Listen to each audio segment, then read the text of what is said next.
Advanced security protocols online. No interdictions appear to be occurring. Nodes 1 through 11 are stable and show excellent bitrate. We are green across the board. Clear to proceed with data transmission.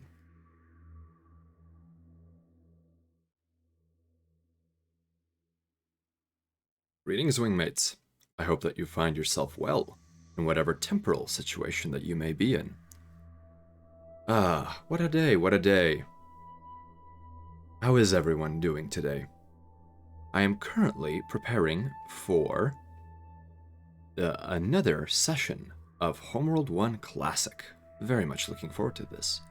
Hello, Halbrook. Halbrook, welcome. Welcome to the convoy, and welcome to anyone who is currently lurking.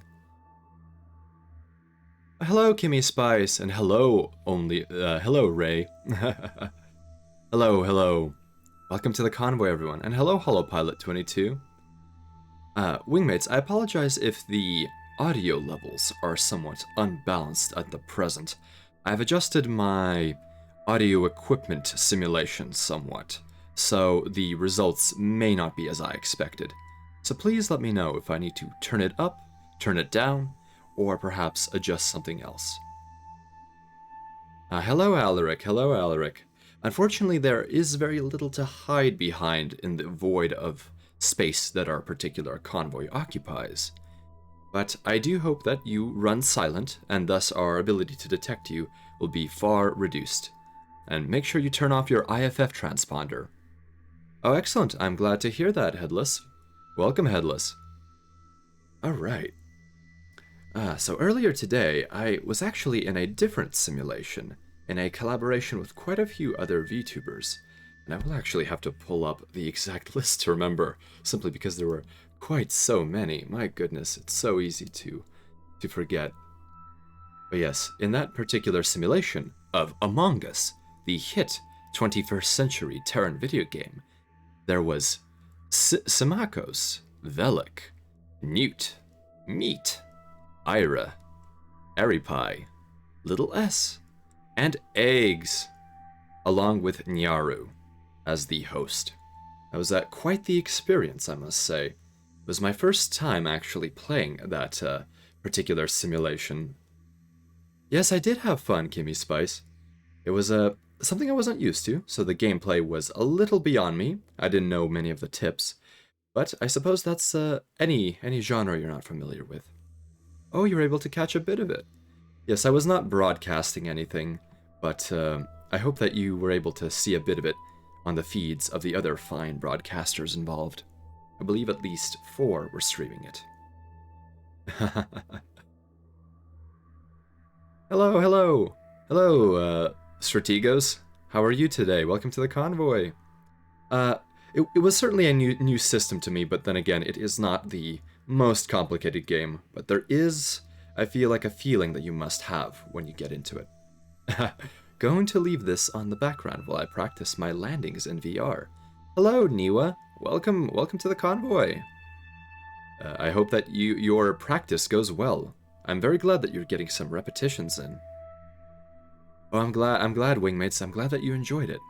And to anyone joining us now, please let me know if the audio is a little bit odd. I have been tinkering with the audio simulation system, so it may be somewhat inconsistent as I work in the new parameters. Yes, I am waiting, Niwa.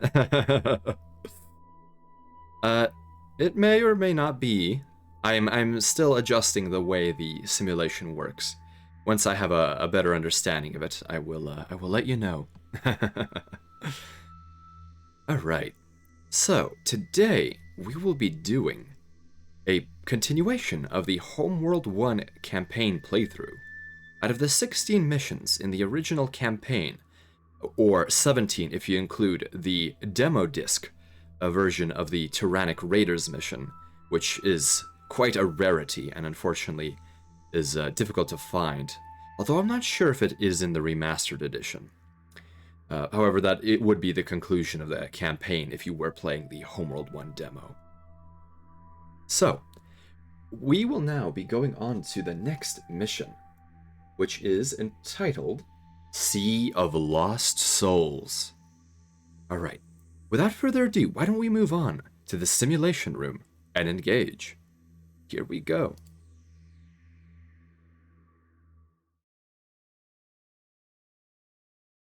Alright, allow me to jack into the Homeworld simulation, and let's see if open broadcasting software will connect. There we go, fantastic. Alright, wingmates, I wish to give you a bit of warning.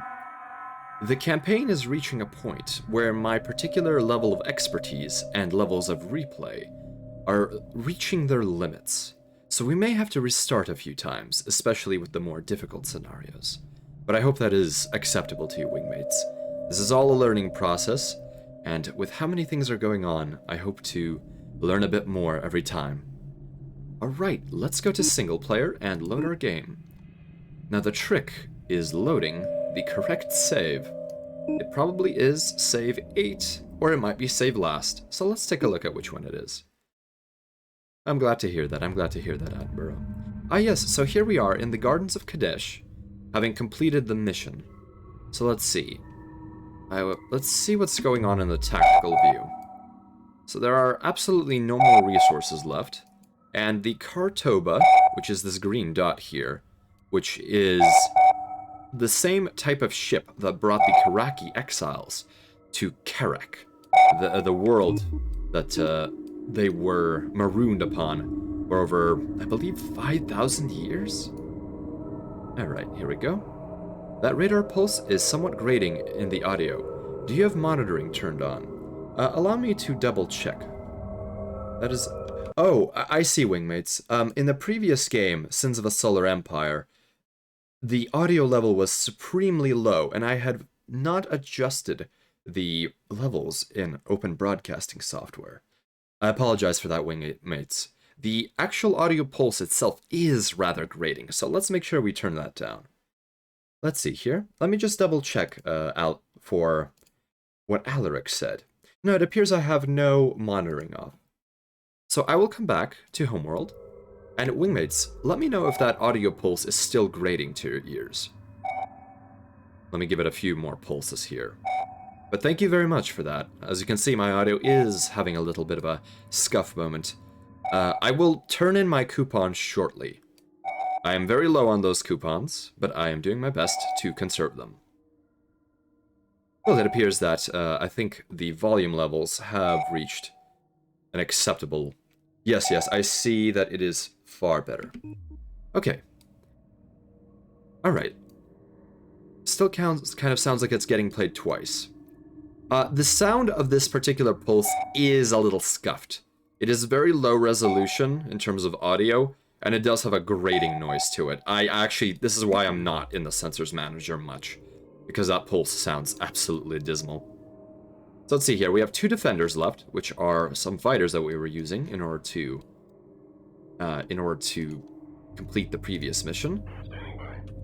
And there's nothing left to harvest, so we are essentially ready for our jump. Let's see here. Here is the bounty that we found in the Garden of Kadesh. The multi-beam frigate. The pinnacle of Kadeshi frigate technology. With 4, count them, 4 ion beams projected in these 4 locations.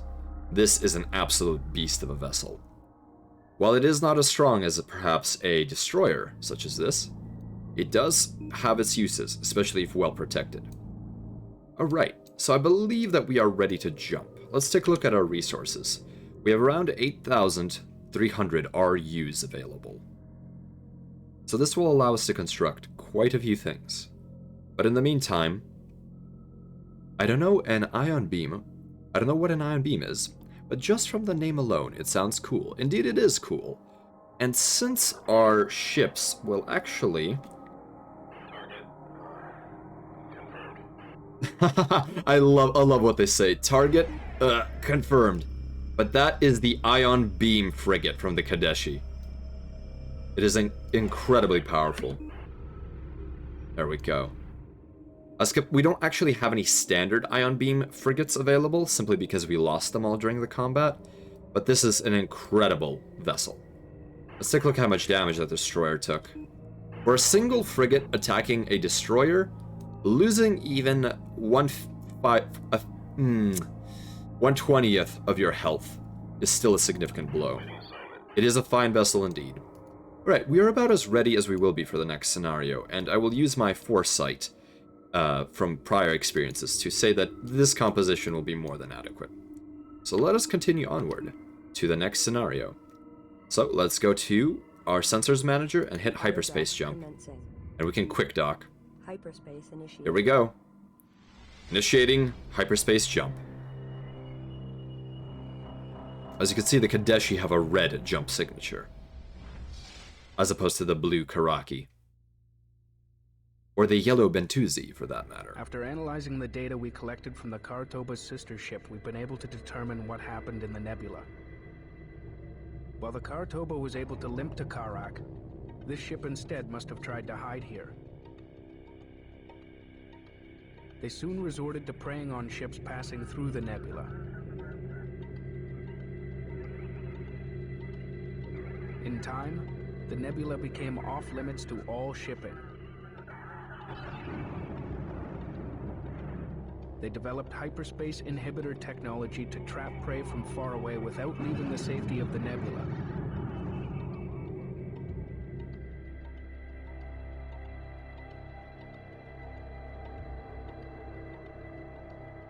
Eventually, it became the center of their existence, and ultimately, their religion.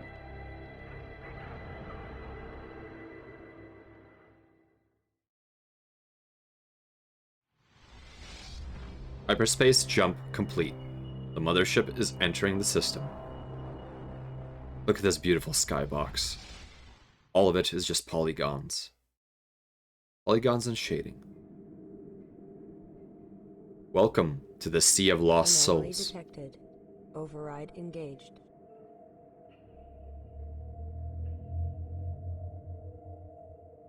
Sensors detect a vessel here. It doesn't match any of the profiles we have encountered. Send in a team to investigate. We are detecting various ships surrounding the alien vessel. They appear to be inactive.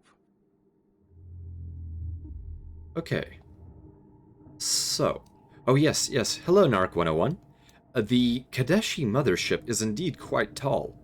In the fandom, it is essentially called the Banana. In a most respectful way, of course. Let's see what kind of research we have. We have no research available. Ion beams in Homeworld are basically giant laser beams with ship engines mounted to them. Yes. Ion beams, as far as I understand, are particle weapons as opposed to coherent light weapons or coherent energy weapons. But then again, Homeworld does not take too much time to describe exactly what is going on. However, I will say that ion beams are possible to mount on turrets, as demonstrated by the Kadeshi destroyer, with the small turret mount here being somewhat flexible. The Taidan destroyer, and the Taidan is this yellow faction here, however, does have fixed ion beams, as can be seen here with these jowls that this particular destroyer has.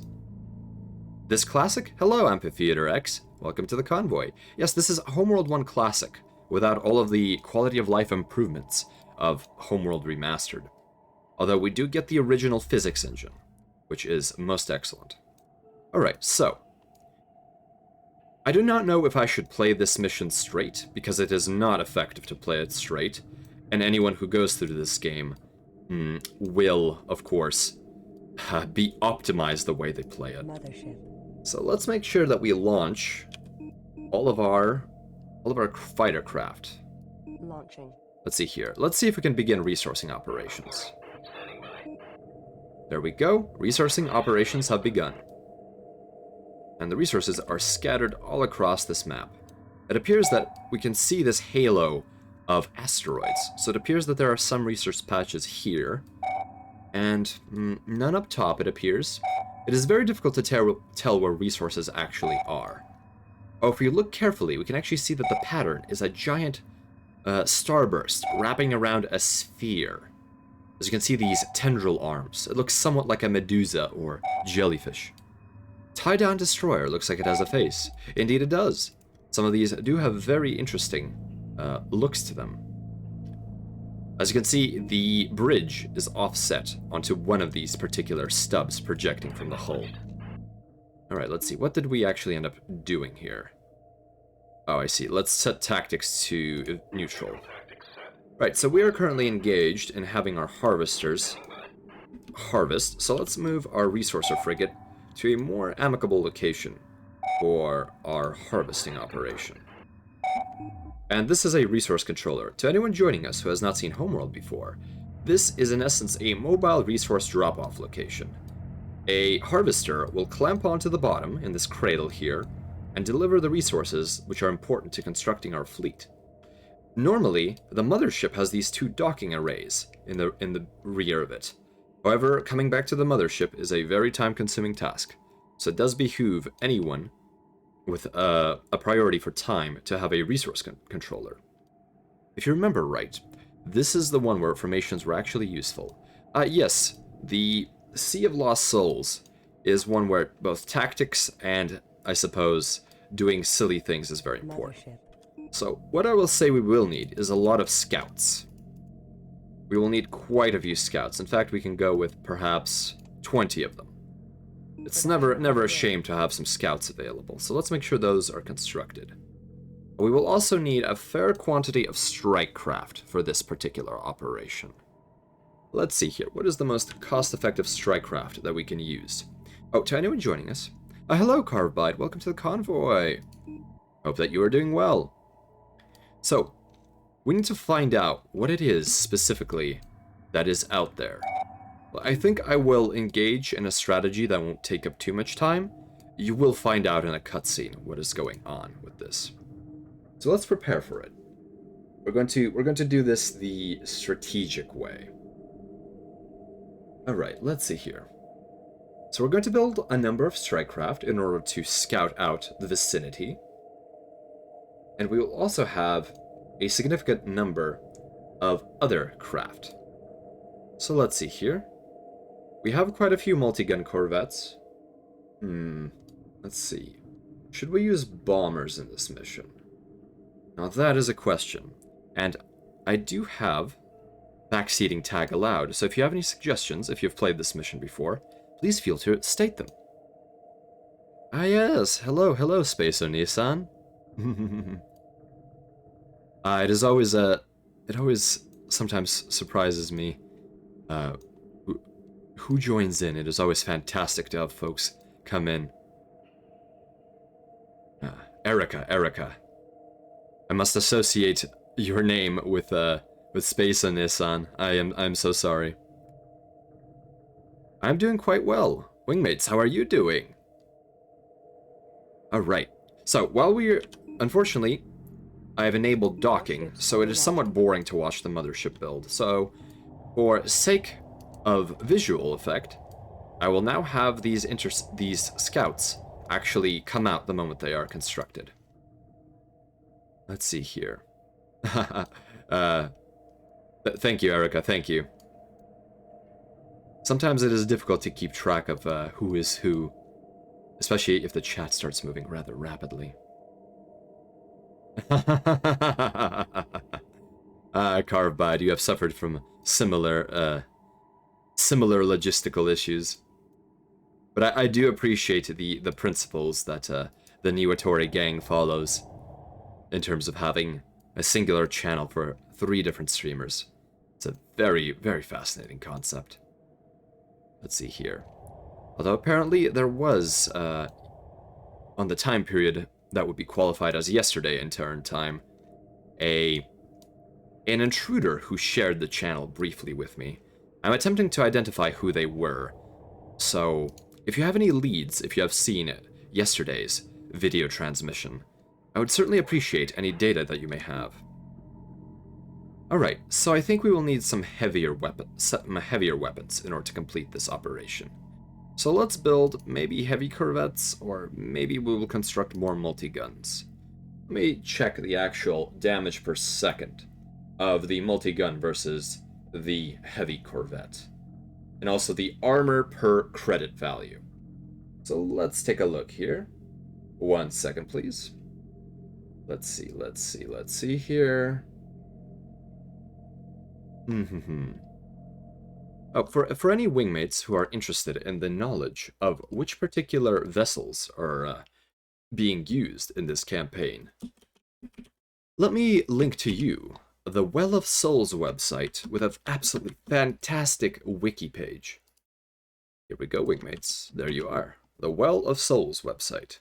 This will provide you with pretty much every bit of data that you need on any given craft, and also with history that you may not have known, and also individual designations that are only available in the manual for this game, which is a long since scarce resource. Let's see here. So we will go to the Kushan section, Scout complete. and we will look at the heavy corvette. Let's take a look at the heavy corvette. So the Hammer Heavy Corvette has 2 projectile cannons that do 28 to 36 damage each. So it does anywhere from roughly 60 to 70 damage. And it has a fire time of 2.7 seconds. Whereas looking at the multi-gun frigate, or multi-gun corvette, apologies, it has 6 cannons that do approximately 6 to 7 damage each, but also have a fire time of 2 seconds.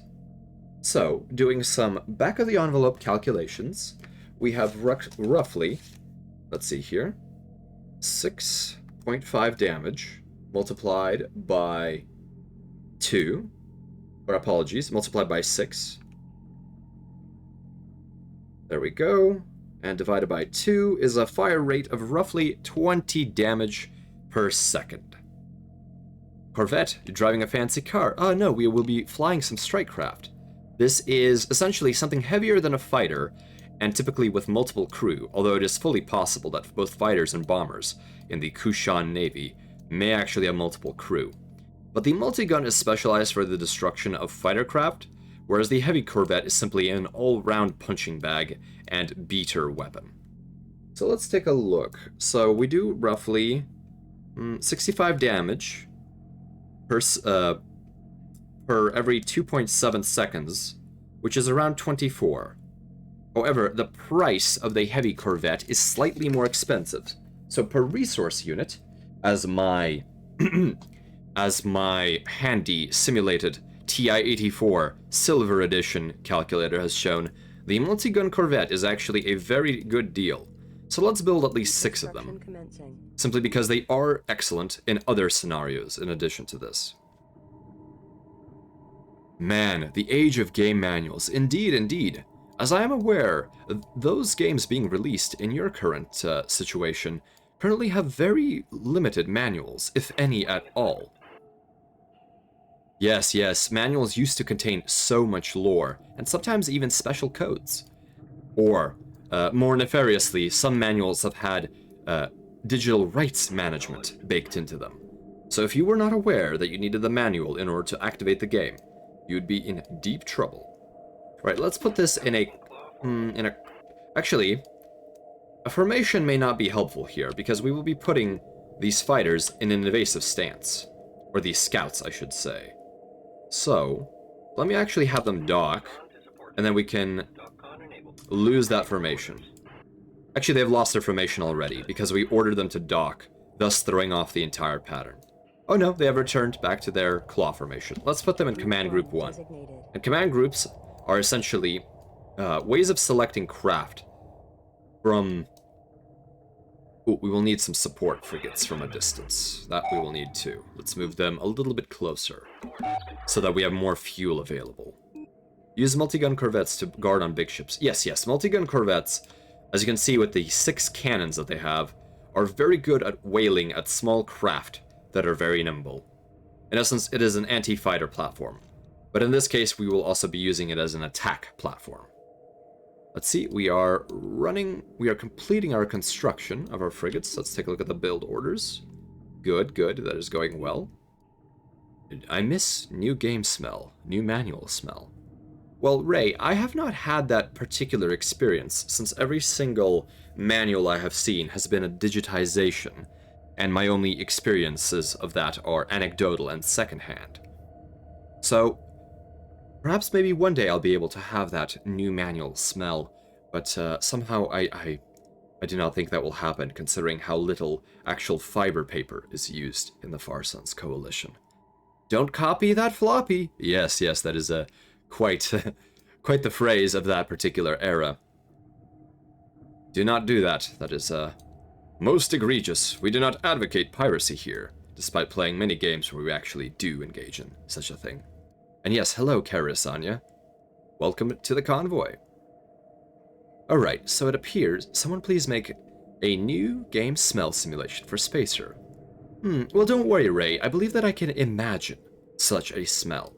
Allow me to use my olfactory mixing software to create such a dedicated smell. Although it would be helpful if wingmates could give some adjectives that describe what this particular new manual smell is like. That is difficult to describe, I would imagine. Every individual who I've heard discussing it has indicated that it is a particular scent.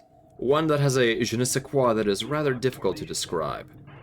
So let's go into wall formation with these corvettes, so that they are ready for our particular operation. Alright, here we go. I am imagining the smell, indeed.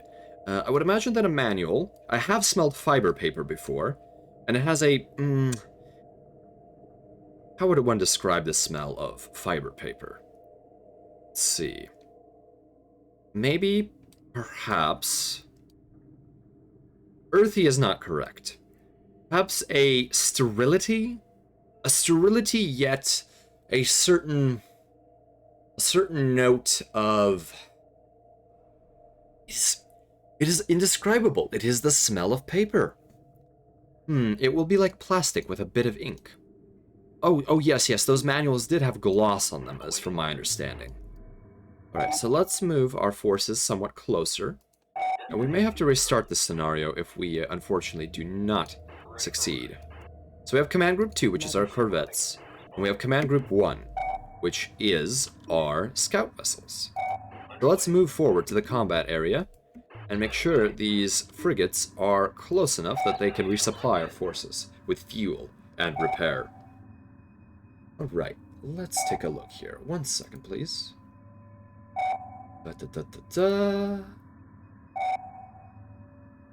Okay. Let's zoom back in. That annoying sound of the sensors manager is quite the problem. Yes, very sterile and clean smelling. Sharp and fresh. A warm sort of smell. Oh, that's an interesting way of putting it. I will have to punch that into my olfactory editor. It'll be quite interesting to see if that will help replicate it. A smell similar to the smell of magazines, maybe. Ah, but you see, Erica, I have some difficulties with the idea of a smell of a magazine, simply because print media is long since extinct, as the creation of fiber or even plastipaper is it's somewhat time-consuming, especially the distribution. So it has become the purview of essentially artists and those who, how shall I say, those who wish to replicate a taste of the past. But yes, I think some more thought would need to be given to the idea of a smell of a magazine with a glossy print. That is something I believe that should be baseline to print in general. Right, let's be very careful here. Alright, let's see here.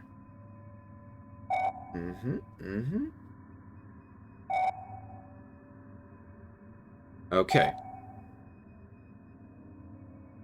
So, let's crawl as close as we dare. And let's move our... Right, let's stop these.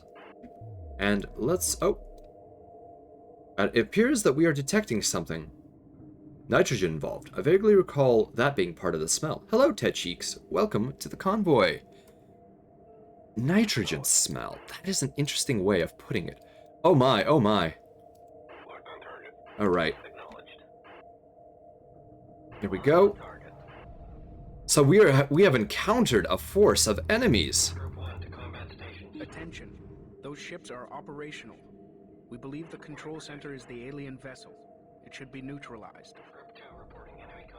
We will have to destroy this control center. Alright, let's see here.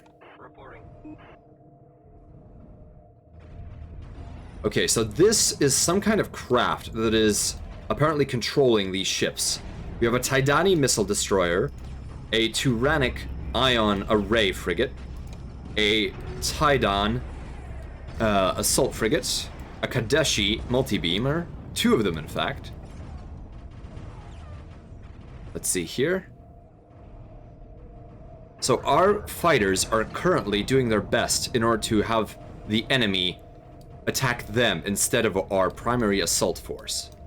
Here we go, here we go. A smelly smell. A smell that smells smelly.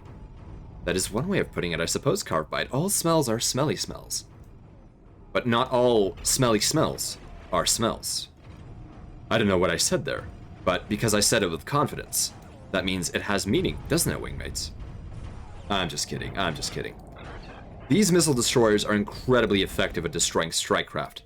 However, because we do have the fighters on evasive, hopefully they will last long enough that we will be able to, at the very least, damage this vessel enough to prevent it from controlling these vessels that are currently raking our ships with fire. As you can see, our multi-gun corvettes are swirling around the unknown vessel. I certainly hope this will be enough. I certainly do. Alright, Group 1 has taken a very significant beating. We have essentially lost Group 1. Alright. So Group 2 will likely not last long against these forces. So, once Group 1 is totally destroyed, we will immediately pull away. And Group 2 is already taking fire from the ion beam frigates, which are surprisingly maneuverable for their particular category of vessel. Alright, we are in deep trouble here. Under attack. Alright, let's pull away. There's no sense in losing more lives needlessly. So let us pull away sideways, and then we will pull back correctly. Mothership. So let's see here, Mothership. We will build more scouts. How many more scouts will we build? I am not sure. Let's build, say for example, 15 of them. 15 more scouts. Or let's build 20. They are very cheap, and we can always recycle them if we need to. So 20 of them, and then we will build more multi-gun corvettes. We'll build 6 more. We are currently burning through resources, but that is acceptable. Okay, here we go. We will have these fighters in their... We will have these fighters actually pull back, also. There's no sense in wasting their lives. Alright, so this alien craft. Come on, corvettes! Yes, yes, I would have hoped they would. But unfortunately, we simply did not have enough firepower to knock it out. So luckily these vessels are going back to drifting, as you can see here.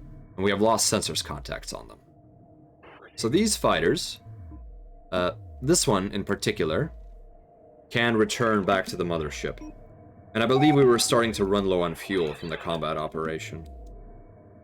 Let's see, do we have another escaped fighter? Yes, we do. Let's make sure it runs back to the mothership. In fact, we'll have the corvettes also return to the mothership. Simply because we are restarting the operation, for all intents and purposes. But I believe we have done significant damage to the enemy vessel. So, let us wait for the construction to complete, and await the return of our present attack force. 1 second, wingmates. I require some simulated hydration. My life support system is detecting that I do require some. I could have enabled it to be automatic, but I much prefer to have it manual. It gives me some semblance of humanity that being immersed in a tube of acceleration fluid takes away from me.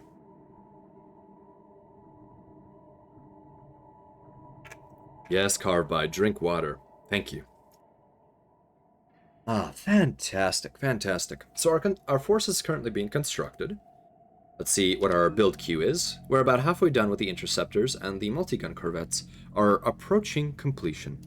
Oh, and to anyone joining us, please let me know if the game audio is too low or too high, or if my microphone is also experiencing certain difficulties.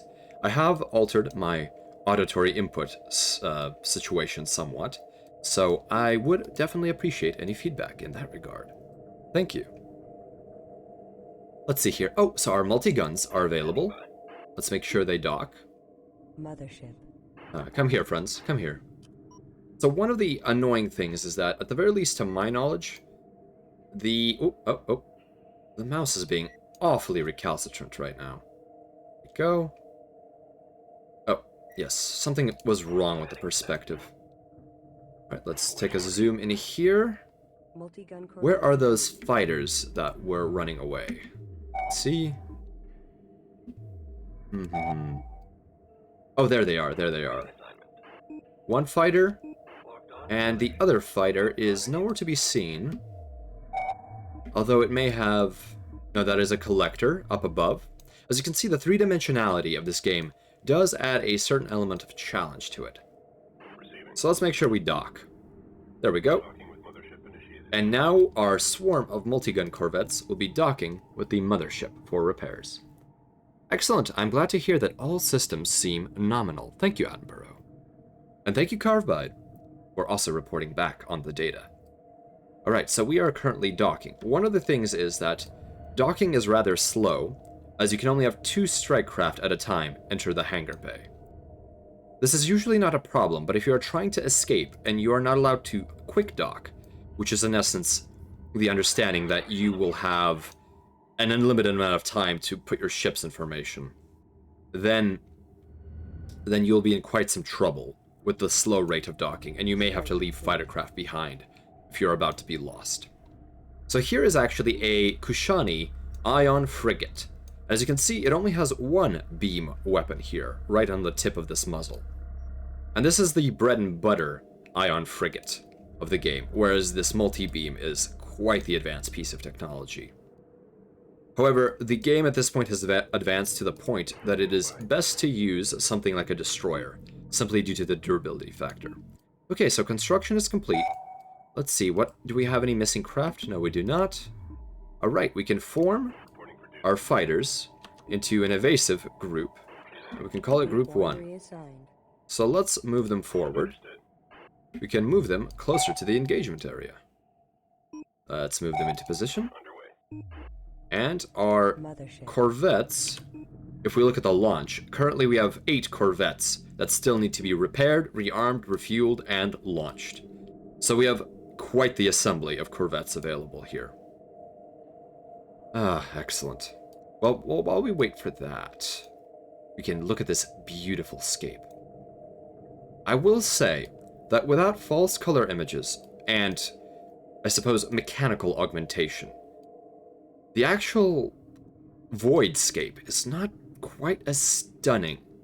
I do appreciate what Homeworld is doing for these desert themes, but alas, it is not quite the way it appears, generally speaking. Even nebulas are very low density, and it takes quite a bit of scanning to capture enough light to indicate that a nebula is present. Although, of course, if you are closer to one, that does change somewhat. Alright, let's take a look at our launcher. All ships have been launched. Corvettes can go into a wall formation and into evasive stance. They are now Group 2. We have 18 multi-gun corvettes. Let's move them into position.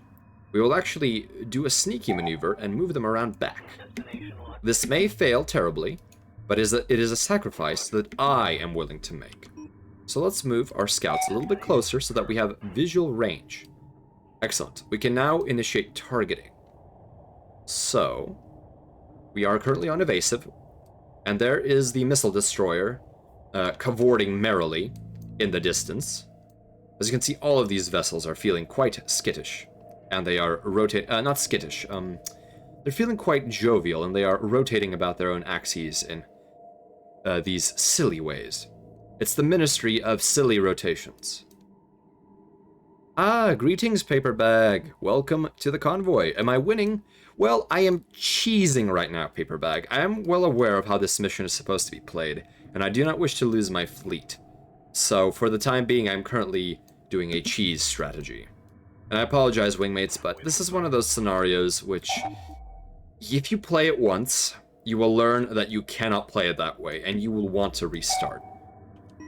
Although that does not fit the, I suppose, the roleplay aesthetic of some ways to play this particular game, I will say it is the more pragmatic option. So one thing I really wish that the Homeworld user interface had was a way of queuing up orders. And unfortunately, unlike almost every other game like this, which absolutely requires the ability to queue orders, Homeworld 1 does not have anything akin to that. So, we are currently maneuvering our corvettes around in a roundabout fashion, so that we may attack the ghost ship without impediment. So this will take a little bit of time, but we are slowly making our way through. I do love the look of the multi-gun corvette. It is a beautiful craft. The turrets, especially when firing, look absolutely fantastic. And even these primitive lighting effects, or the trails, do look excellent in my opinion. So let's see, make sure that the tactics are uninvasive. There we go. Oh, what a wonderful grid. Alright, let's see where we are. Alright, we can actually begin moving behind the ghost ship. So what we will do is we will slowly move up. Here we go. Here we go, here we go. Let's move up a little bit. To any of those not familiar with Homeworld, you move using the M button, and you essentially first select where on the XY plane, as represented by this circle, you wish to move, and then you hold Shift, and then you can move your Z position. And that is how I'm doing that little thing that creates a triangle on the screen. Alright, we have good line of sight, so I believe that we can engage in an attack on the missile destroyer to distract it and keep our corvettes safe. Alright, corvettes, begin attack. Here they come. Let's see here. We are on evasive tactics, which is important to us. And as you can see, our fighters are doing this wonderful sweep back and forth. Yes, the position on the Z axis. Alright, there we go. Our corvettes are doing their job. We are already losing fighters due to the missiles. However, they are very cheap fighters, and the value of a missile destroyer is boundless. Alright, let's see here. Our corvettes are doing their job. Hopefully the ion beamers won't latch onto them anytime soon. Let's take a look at the multi-gun corvettes as they do their job. Look at that. Absolutely beautiful. And very worthwhile in damage per second per resource unit. Let's take a look at how Group 1 is doing right now. They have been sent on a suicide mission. Let's go into pilot view.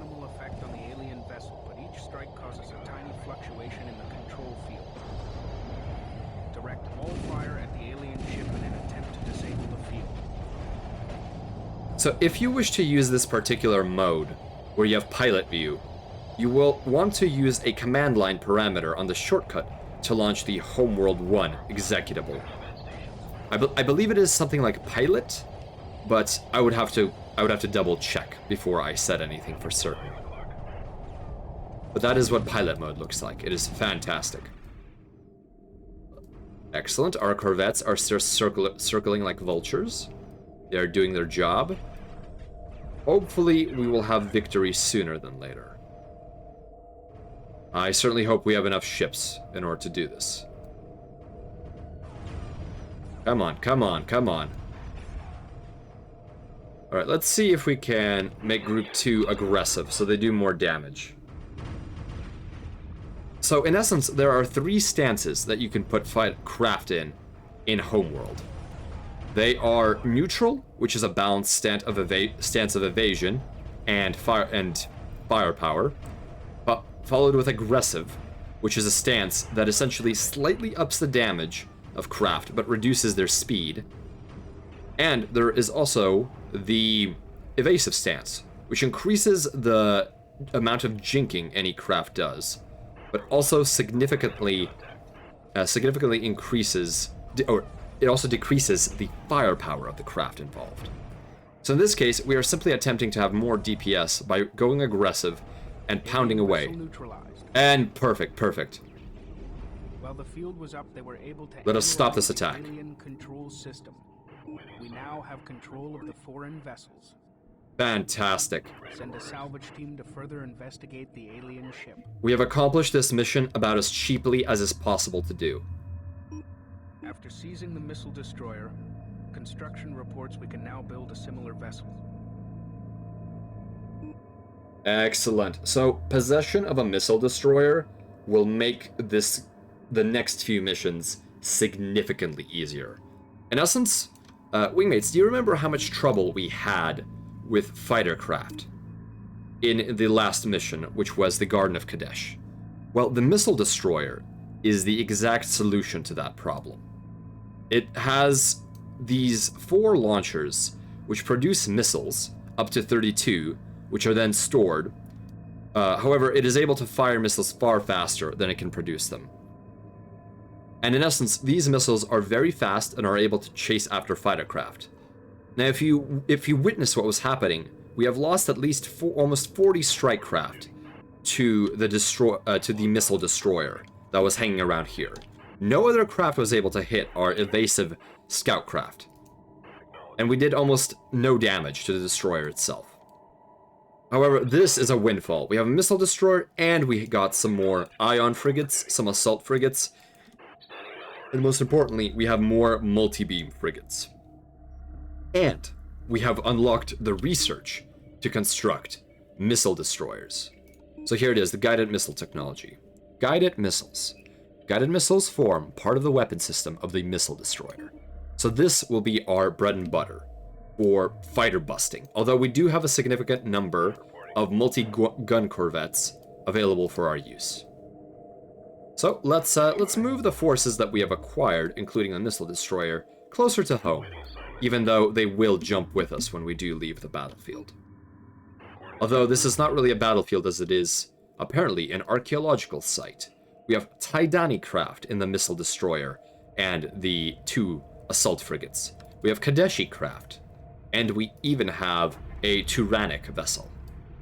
It is interesting that there are no more types, but I will say from the development of this game, there was quite a bit of cut content, which can be found on the Well of Souls wiki page.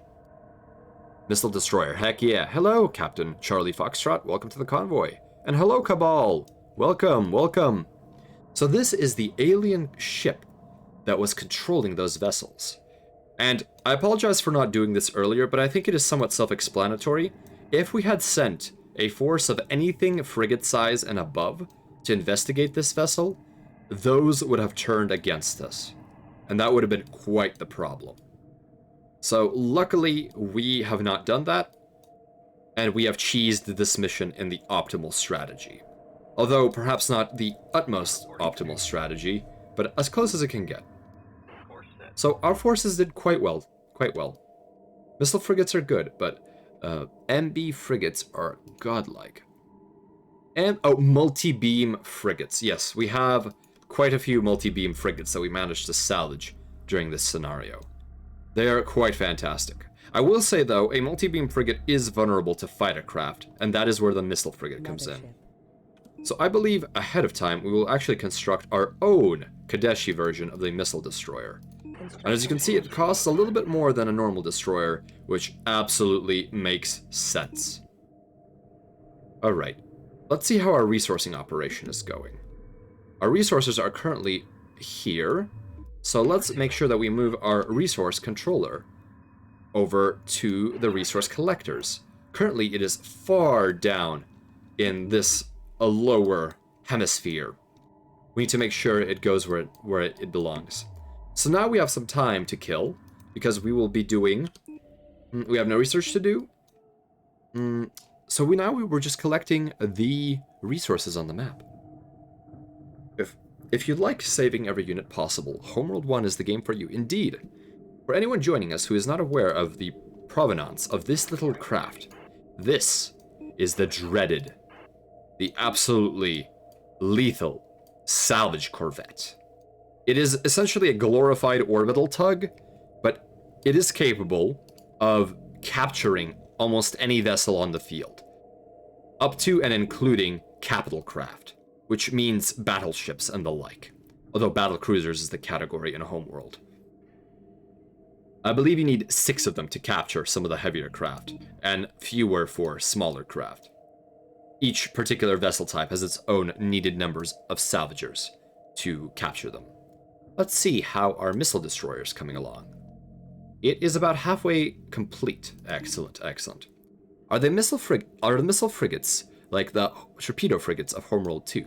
Well, the missile destroyer is very much unlike that, because while the torpedo frigate is an anti-corvette craft and perhaps an anti-frigate and anti-capital craft, this is primarily an anti-strike craft vessel. It is very good at what it does in terms of busting up strike craft formations. In fact, it has a burst attack, which is incredibly powerful. I did that once. 200 reloads ready. 200 reloads later, I was ready to punch the screen. It says, Warstar 696. Welcome to the convoy, Warstar. Capturing every single multi-beam frigate was one of the most frustrating experiences in gaming. Indeed, Warstar. I got lucky in that 4 of them were isolated and I was able to slowly pick them off. But the ones that came at me during the beginning stages, where 3 Kadesh motherships were descending upon you, that was something else. I was absolutely unable to think rationally, and so I simply could not fight them. I ended up destroying them. However, we do now have 7 multi-beam frigates, which I believe will be more than enough for our purposes. Missile destroyer complete. Oh, missile destroyer is complete. Fantastic. So one of the neat things is that the larger craft are built in this capital construction bay and come out on a serving tray, as you can see here. Dinner is ready, wingmates, and dinner today is a face full of missiles.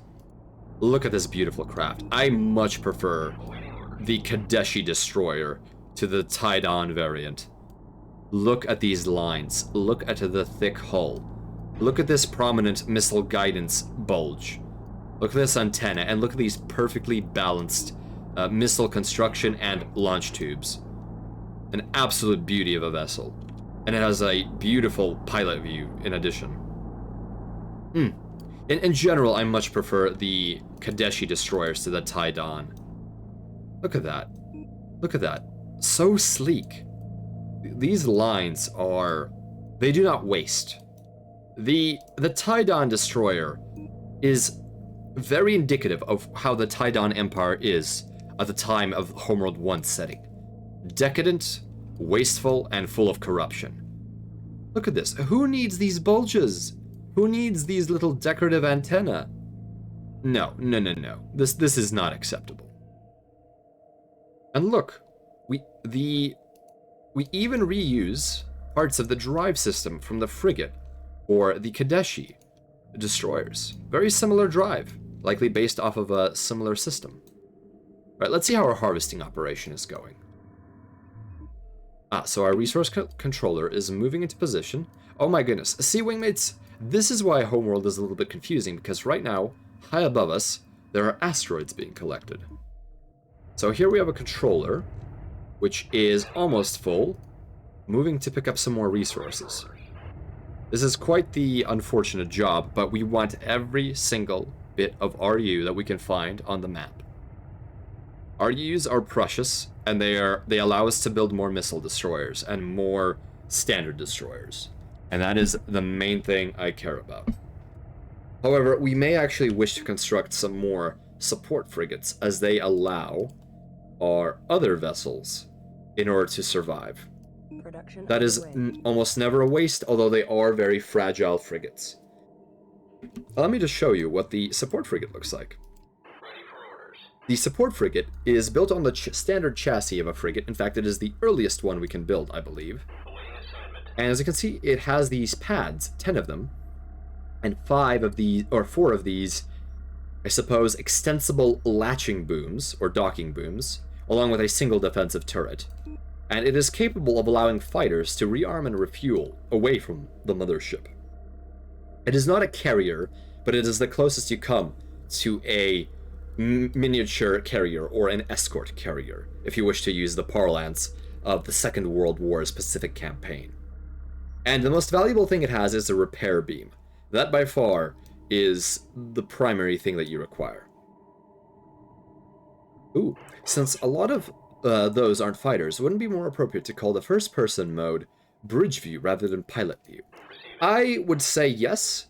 Support frigate complete. Essentially anywhere where the command station is, or wherever there's a good angle, because not all vessels have a decent bridge location. Such, for example, let's take a look at the Taidani destroyer. While this does have a bridge offset, if you look, the camera is actually placed behind the two decorative spines. So it is not entirely accurate. It is simply a good way of having a nice combat view. So let's take a look at the multi-beam frigate. As you can see, the camera was actually placed here because these textures that we see are right here at the very top. Ship tender. Yes, amphitheater. Oh my goodness, I apologize. Amphipter. Oh my goodness, I am sorry, Amphipter. That is quite a number of consonants, and the voicing and unvoicing of them is rather difficult. Alright, let's take a look here. Oh, support frigates are complete. Excellent. Alright, no more research, I believe. No more research. And we are still harvesting. So one thing I will keep doing is keep moving my resource controller. There we go. Let's make sure it moves to the average position of the resource collectors. And we are certainly getting quite a bit of RUs. Fighter tender, although you can order them to guard other vessels and repair them as well. Yes, indeed, Warstar. So what you can do is either use the left click in order to demand that the frigates do their job, or, more importantly, you can use Z. Actually, you have to press Z and click. Okay, so either you hold Z and you left click on something, and then the frigates will do a repair job, or you can Z drag select, and that will mean your frigates will follow a group and escort them while also repairing them. However, sometimes the AI can get a little finicky. But as you can see, the support frigates have begun their ministrations to the targets that we have given them, although there is no repair that is needed. However, let's give them a job. So, Shift, Control, plus left click is force fire. Friendly is targeted. It's your call. I really do love the voice acting in every single part of Homeworld. The dialogue for every single situation is just fantastic. So as you can see, the assault frigate is currently attacking its compatriot, but the support frigates are using their magical blue beams in order to repair the structural integrity. None of that sort of technology exists in the Far Suns Coalition. We do our repair the old-fashioned way, with new parts, or patching, or welding, but in situ energy beam fabrication is something unheard of. Target, confirmed. The intonation in just a simple thing that is going to be so rarely used by the player. Almost never will you force attack. And yet they put so much character into that one phrase. The detail. Amp is fine. Wait, there's a first-person view. You played Homeworld for years and never knew. Yes. So, once you focus on a craft, and if in the console you have enabled a particular command line parameter, which is called pilot view, and I may link a reference to that, you can hit Q, and you will go into a first-person view, or suppose a fixed camera view for the vessel that you're focused on. So for example, if we use alt-click to focus on the support frigates, we have jump to it. This can get a little buggy, so please be careful with it. Here's what a salvager frigate feel. Not frigate, goodness me. A salvage frigate would be terrifying. This is what a Taidani missile destroyer feels like. There we go. And thank you, Amp. I will endeavor to use that particular way of pronouncing your name. Oh, hello, Miko. How are you doing? All right. Welcome to the convoy. Well, working in XYZ axis was also ahead of its time. How many games did that? Space and flight sims. Well, I suppose, of the games that I could recall off the top of my head, Homeworld did that. Descent and Free Space were both series that heavily relied on three-dimensional space, although I would say Free Space does not really take advantage of three-dimensionality as much. How's our resource collection going here? We can watch the docking, actually. Let's take a look, since we are demonstrating some of the interesting features of Homeworld. So here comes the docking. Oh, keep your lunch inside of your innards, because this is gonna be a little bit of a ride. There we go. And we are getting that precious ore. Fantastic. Let's see here. Independence War, which is another old game, very much focused on three-dimensional flight and in Newtonian inertia. There is a high probability that the technologies we see used are high-tech nanolathing. Of course, that was never confirmed. Indeed, that is very likely that it is some sort of nano application of materials. And while there have been experiments that I am aware of, at least in nations adjacent to the Far Suns Coalition, no one has ever achieved anything akin to this effect. For example, our universal fabricators are in essence nanolathes. They assemble structures in a molecular manner. However, doing this in the field on what, if you scale this correctly, is a distance of perhaps hundreds of meters, that is something else. That is quite intense. The missile destroyer looks like it had a face of an angry moth. Yes, autocorrect is a menace. Would you say that is the... let's see, which destroyer? Where did it go? There it went. This one right here? Is this an angry moth? Yes, that does look very moth-like, with the little pedipalps. Not pedipalps, the little jaws that a moth has. Yes, that does look very adorable. Although the Kadesh version certainly does not look like a moth. Or maybe it does. I do not know. At this point, I have to look at a moth to remember what it looks like. My mind is somewhat drifting now. Yes, the problem here in field is ridiculous. Yes. And the fact that there are also, if I may show it, let's see here, repair corvettes. So this is the repair corvette. It has a single docking platform for a fighter, and a single gun on it, and it also has a magical green beam. And this small craft is capable of nanolathing at also incredible distances. Oh, thank you for the clip, Headless. That is greatly appreciated. I think the only RTS games I've played in the past 10 years have been Dawn of War and Dark Crusade. Yes, those are fantastic games, Cabal. I certainly would recommend that anyone with an interest in the history of RTS games, give them a shot. Let's see, so our harvesting is still ongoing. I apologize, wingmates, but resources are very important. And this is the Taidani resource collector, which looks much more like a semi-articulated truck. There we go. Goodness. Quite a beautiful craft, I will say. I believe it looks far better than the Kadesh resource collector. Oh no, not at all. The yellow one. Yes. Yes, the yellow one does, very much. The Taidani vessel does look like a moth. Space truckin'. And that's the view you'll get if you're space truckin'. What is that? What happened? Is the skybox glitching? I do not know what is going on here. Oh, I see what is happening.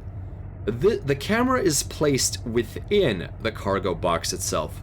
So what we are seeing here is some polygons still rendering in the camera. I believe the camera itself is located somewhere here, and there's a bit of a glitch because this wasn't meant to be included in the retail version of the game. And look at these lovely details. Here we have the resource collection clamps right here, which is a fantastic bit of detail that I think should not be overlooked, especially with how low resolution these particular textures are. Look how much has been packed into this pixel art, in essence. We're also looking at cold gravitic fusion, energy generation, or possibly microsolar power systems just to commit repairs up to 200 meters away. The math alone is staggering. Yes, the sheer amount of technology required to do repairs at any appreciable distance, or even to cut at any appreciable distance, even a particle weapon, takes an incredible amount of energy to run. That just for field repairs? My goodness, it is far simpler to simply provide a new vessel from a fresh shipyard. Oh, Amp, you love how these ships are well designed. Love how many are modular in nature. Yes, you can definitely see the traits of previous designs within the future design. So for example, if we look at the frigate drive built into this resource controller, we will notice that it is very similar to the one inside of the Ion frigate, and that is because the resource controller is the very first frigate class vessel that we can construct. Let's see here, and the Taidani do have a different design. However, it is still similar and it is still consistent, because if we look at the Taidani destroyer, it still uses nozzles rather than a single long nozzle. I once made a joke that the reason there are no fusion weapons in Homeworld is that they are too primitive. Yes, they are using kinetic weapons, and I suppose the most powerful thing they have is beam weaponry, but because how big the emitters are, they must commit themselves to utilizing entire frigates in order to mount a single weapon, thus being forced to use spinal mounts. Or on the destroyers, which have more room for accelerators tucked away elsewhere in the hull, they can't afford to use these particular emitters. Although here I am loath to imagine that the accelerator for a particle beam is tucked away somewhere in the hull, or perhaps it is a circular accelerator within the hull, and it has magnetic beam traps here, which through a series of horrible convolutions will eventually push the particle beam out here, and perhaps neutralize it additionally. Ultra-high velocity kinetics are cheap and simple, though beam weapons and guided missiles are good supplements. Yes, there is nothing quite like a kinetic weapon, especially if it's going fast enough. You do not need to make it explosive. The sheer energy trapped in relative velocity to a target will be enough to make that projectile essentially detonate, although that can be a weakness, as projectiles can make themselves explode on surfaces that are, in essence, not worth exploding on, such as Whipple shields, which are thin sheets of, I suppose, protective layering upon which micrometeorites of hypervelocity, or perhaps heavier weapons at hypervelocity, essentially impact upon, and the sheer energy means that the projectile will begin to explode as the Whipple shield also begins to explode. Hello, Pig D6. Let me sit here and stand by. Do not mind me, thank you. Ah, lurking today. Well, welcome to the convoy, Pig D6. While I do request that you engage your drives and cruise mode, since we cannot afford to tow you, please feel free to keep your IFF transmissions limited and enjoy the transmission. Alright, so we are currently engaged in resource collection, and please forgive my greed, wingmates, but I do wish to have every single RU, because I want more missile destroyers, and I want more traditional destroyers. I want to have my fleet be prepared for the next scenario. And in the meantime, I may actually look up some of the strategies for this next scenario, because I am not above that. This is one of those games where if you do not know what is happening, you will suffer very greatly. And we may suffer already as it is. Hello, Legend 247. Good to see you at the convoy. Please, take your position within the formation. All the supplies, it's lore friendly. Indeed, we want to be as frugal as we can. The Kadeshi are a people with limited resources and limited personnel. We must absolutely make sure that we do our best to be conservative. Missiles is just torpedoes in space. Well, I suppose one could describe... So a torpedo is generally something in naval parlance that is used in a medium that is not air. I suppose... So in naval parlance, yes, Torpedoes are torpedoes. They have very much come from the days when a torpedo was a static mine, and now a torpedo is considered to be a active, oftentimes guided, self-propelled warhead. And I think that many of those in sci-fi actually do make a distinction between torpedo and missile, in a sense relying on the general idea that a torpedo is a somewhat bulky, slow, and large, a ponderous weapon, if we can put it that way. And as such, it can be used to describe missiles that are slower but pack a greater wallop. Perhaps missiles that do not have nearly as much acceleration, but have greater delta V for, I suppose, what would be described as cruising, and may have armor of their own, or some sort of active protection system to ensure that the payload arrives. Some navies in the surrounding nations do in fact use that distinction, where torpedoes are heavier weapons that are typically slower in both acceleration and their maneuverability, but on the other hand have greater endurance. Although this is not absolute, just as the way the usage of torpedo and missile does not have to be necessarily absolute in any kind of cosmic setting or situation, as other sci-fi that I have read has that sort of situation. But yes, torpedo has survived as a term, even in the Far Sense Coalition. That too, which makes the scale of these ships ridiculously compact. The energy transmission alone to operate ultra-high velocity kinetics at the size and rate shown without utilizing coil-based designs hurts my brain. So while the gun effect of all of these ships may in fact be... Let's see if we can attack the mothership. Please confirm, friendly target. While these may have gun effects, I believe that if you read the manual, some of the lore would indicate that these are actually coil guns.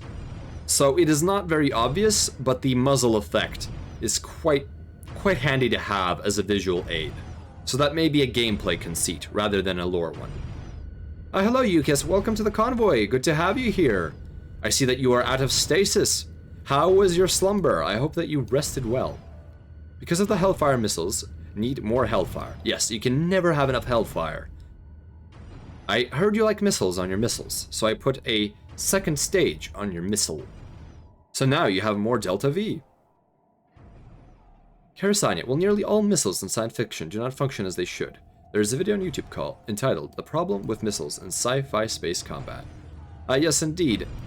With the assumptions of non-Newtonian combat, it is very difficult to get an accurate grasp of it. Now, I will actually be playing Children of a Dead Earth, which is a very, I suppose, as far as possible within the perceptions of a 21st century Terran game designer. It is as possible of a near future, so to speak, using that particular term, Terran terminology, a near future simulation of realistic starship combat. And in that case, you will be able to see that missiles are little more than suicidal ships that function the same way in Newtonian situations. Can't use missiles in space, no oxygen, so won't burn and be useless. Typically, a missile that is operated in vacuum will have both oxidizer and reactant located within the missile, although it completely depends on which form of propulsion you're using. You can have a missile using a motor propellant. You can have a missile that uses a fusion drive, which is, I suppose, not a monopropellant. It is nor a bipropellant system. It is much more complicated than that. And our resourcing operation is still ongoing, my goodness. But I want all of it. I must have all of it. So now we are harvesting the tendrils of this resource Medusa. Let's move our resource collector closer to its charges. Solid fuel can be considered a bipropellant because it already has oxidizer within the solid chemical fuel mixture. Pre-current torpedo designs are able to track, rotate, and maneuver a great deal. Yes. In essence, any missile or torpedo, whatever you wish to call it, will be able to be quite maneuverable. Simply because it must have either a gimbal at the engine end or reaction control systems. Cruise missiles have jet engines. Most missiles use solid propellant rocket motors, so they should work fine. Well, it depends on which kind of cruise missile you are looking at, from which era, from which nation, and from which particular design. Some cruise missiles use a jet engine indeed. Some have used in the past, such as the V1 missile of World War II Germany, used a pulse jet. And a pulse jet is an interesting, I suppose, mechanism which relies upon the dynamics of combustion of a certain fuel-air mixture to have pulses. It is very difficult to describe non-visually, but in essence, there are explosions being harnessed multiple times a second. If not multiple, then in the... What is the operating frequency of a pulse jet? Hundreds of hertz or thousands of hertz? It may depend on the design and the way that the reed valves work. But there are different kinds of pulse jets. However, they are not the most common way of propelling a missile, simply because they do have some issues, especially because they must be at speed in order to be activated. Although for cruise missiles that have a solid fuel booster, that is not a problem. Also, very interesting thing, Armra. Some missiles meant to operate in atmosphere, both in the ancient Terran days and in the days of the current era, if there is a planet with atmosphere, you can actually have a ramjet mounted on the missile. So the way this works is the missile is accelerated using a rocket booster to the velocities to where the ramjet can kick in, because ramjets require a certain amount of compression of the air coming into them. And then the ramjet will activate, and you will be able to get significantly more range out of something that only has propellant, or fuel, rather than also fuel and oxidizer in one particular shell. So that is a great weight savings. Additionally, some of these ramjets are actually solid fuel, so they do not need any sort of liquid injectors. They use a combustible fuel core.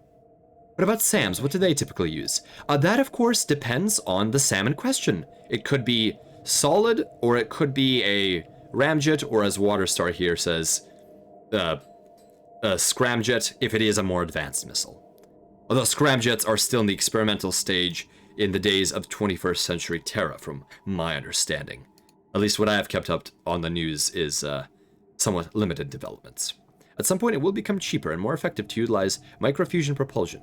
Not only would the missile be redonkulously fast, near perfectly accurate, and be able to maneuver at fantastic rates, it would also be incredibly lethal. Oh, hello, KS Mod. Welcome to the convoy. Good to see you here. Of course, Armra. Doing my best to explain. And on that point, Warstar, I believe that you must take into account what you are designing a missile for. For example, if I am designing an interdictor missile or a defensive missile, whose entire purpose is to intercept other missiles that are on fast approach to your craft, and that is expected to have minimal delta V and minimal operating range, for lack of a better term, why would I waste a small, perfectly good microfusion reactor on something like that? It is incredibly expensive to construct them, so why not use simply a powerful solid fuel mixture for these particular short-range rockets, or missiles rather. It is already expensive enough to construct the guide systems. Let's see here. Additionally, if you want a long-range missile, then you have completely different design parameters that you wish to consider. You may even launch missiles that do that very differently. You may use a centralized fuel tank around a cluster of missiles that you're firing at significant distances across a star system. And yes, scramjet technology was certainly developed and perfected in a sense around then, and they were quite expensive. But I think the primary factor is not so much that the engine itself isn't ready. It is also that the aircraft frame for that engine and the turbulence and the aerodynamic effects that occur at scram velocities is so complicated that while you understand how it works, you may not be able to construct a feasible or cheap enough craft to operate it other than experimental craft. Yes, there are absolutely very many design facets you must consider. Unless we're talking about graphene, hydrogen, solid fuel, or compressed deuterium, those probably aren't available enough.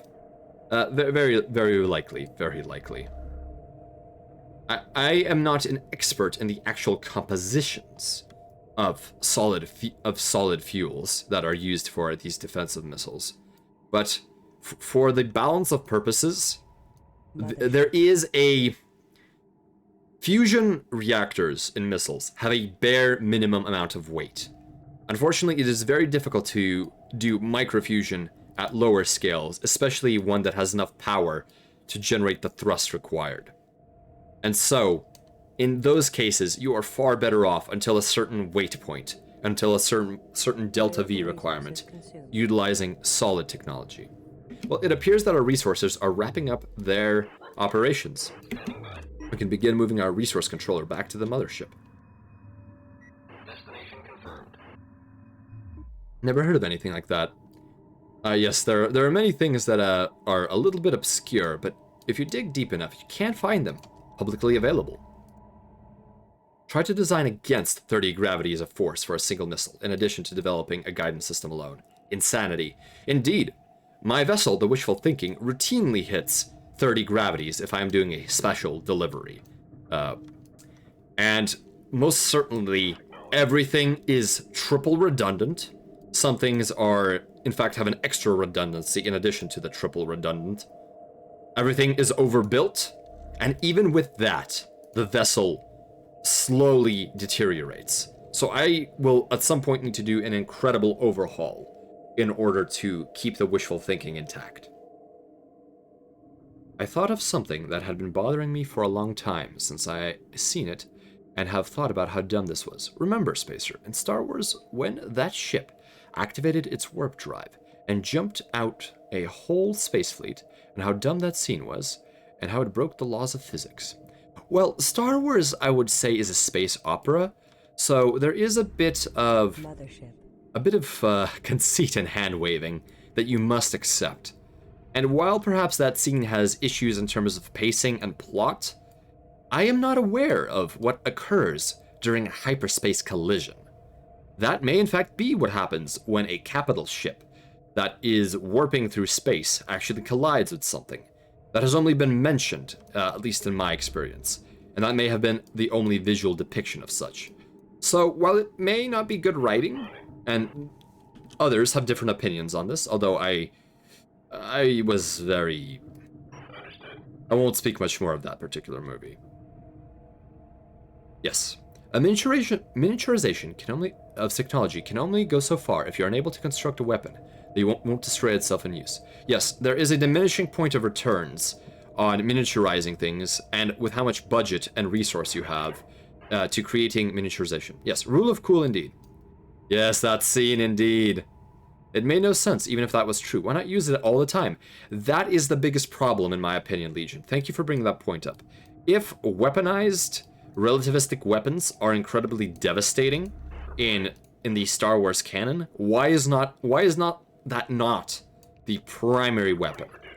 And especially because considering in the former extended universe, there was the Galaxy Gun, which fired a hyperspace slug. And yet somehow no one did that before. And somehow the slugs needed a gun to fire them. So it's best to simply let off and enjoy the pretty visuals before you pop an artery. Let's see here. Ah yes, sore subject indeed. Sore subject for many. And I apologize for bringing it up, wingmates, but it is the topic of conversation at hand. Oh god, let's not talk about that misinterpreted setting disregarding a scene of a mess. It is such a proliferation risk moment, like they have proved hyperspace bombs are by far the most devastating weapon possible. It's nuts that drone hyperspace engines strapped to asteroids wasn't the only thing they used in future combat for all future movies. Indeed, indeed, indeed. Lead poisoning, I see you have that opinion. I will say no more. I will say no more. Yes, turn off our brains. Let us all shut off a part of our brains and enter a state of zen. Mothership. Alright, let us save the game and prepare to hyperspace jump. So this will be save 9. Save 9. There we go. Game saved. Alright, allow me to hydrate briefly, wingmates. In the former EU, all hyperdrives had both failsafes preventing such collisions, and a collision in hyperspace explicitly badly damages the object in hyperspace before shunting them into real space. Mass projects a shadow into hyperspace, but slamming into something in hyperspace doesn't actually hit it in real space. Thank you for that explanation, Last Bucket Knight. That is something I remember hearing about mass shadows in the Star Wars canon, but it's been some time since I've read those Wikipedia entries. They did something like that in Halo when they didn't have nukes available. They took a slipspace drive, bolted it onto a Pelican, get the crew off the ship and activated, and the whole section of the enemy ship gets sent at the speed of light into the great beyond. Indeed, indeed. I believe that happened in Halo Reach, and did that also happen in Halo Wars, the RTS? I think the Spirit of Fire, which was the colonial vessel converted into a flagship, did have that experience occur to it, I believe. Did you ever play DCS? Oh my goodness, I remember someone asking, and I have forgotten the acronym already. Star Wars Nerd Intensifies. Yes, there's quite a bit of lore to enjoy. Although, if you do, you must accept the conceits of the setting. My favorite, both. Yes, it happened in both.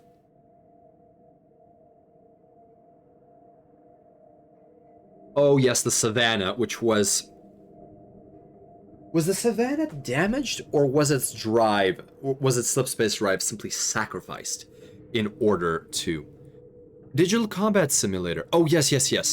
Let me punch that in before I lose it in the midst of the data feed.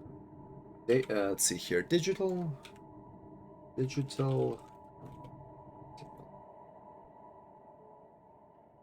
Expensive usually explains why I haven't done certain things. Expensive in either time or in money. Either will make something difficult for me to enjoy, unfortunately. EVE Online being one of them, even though I absolutely love the Titans and the way they look and some of the designs. It is a little too much for me in terms of duration that I can commit to it.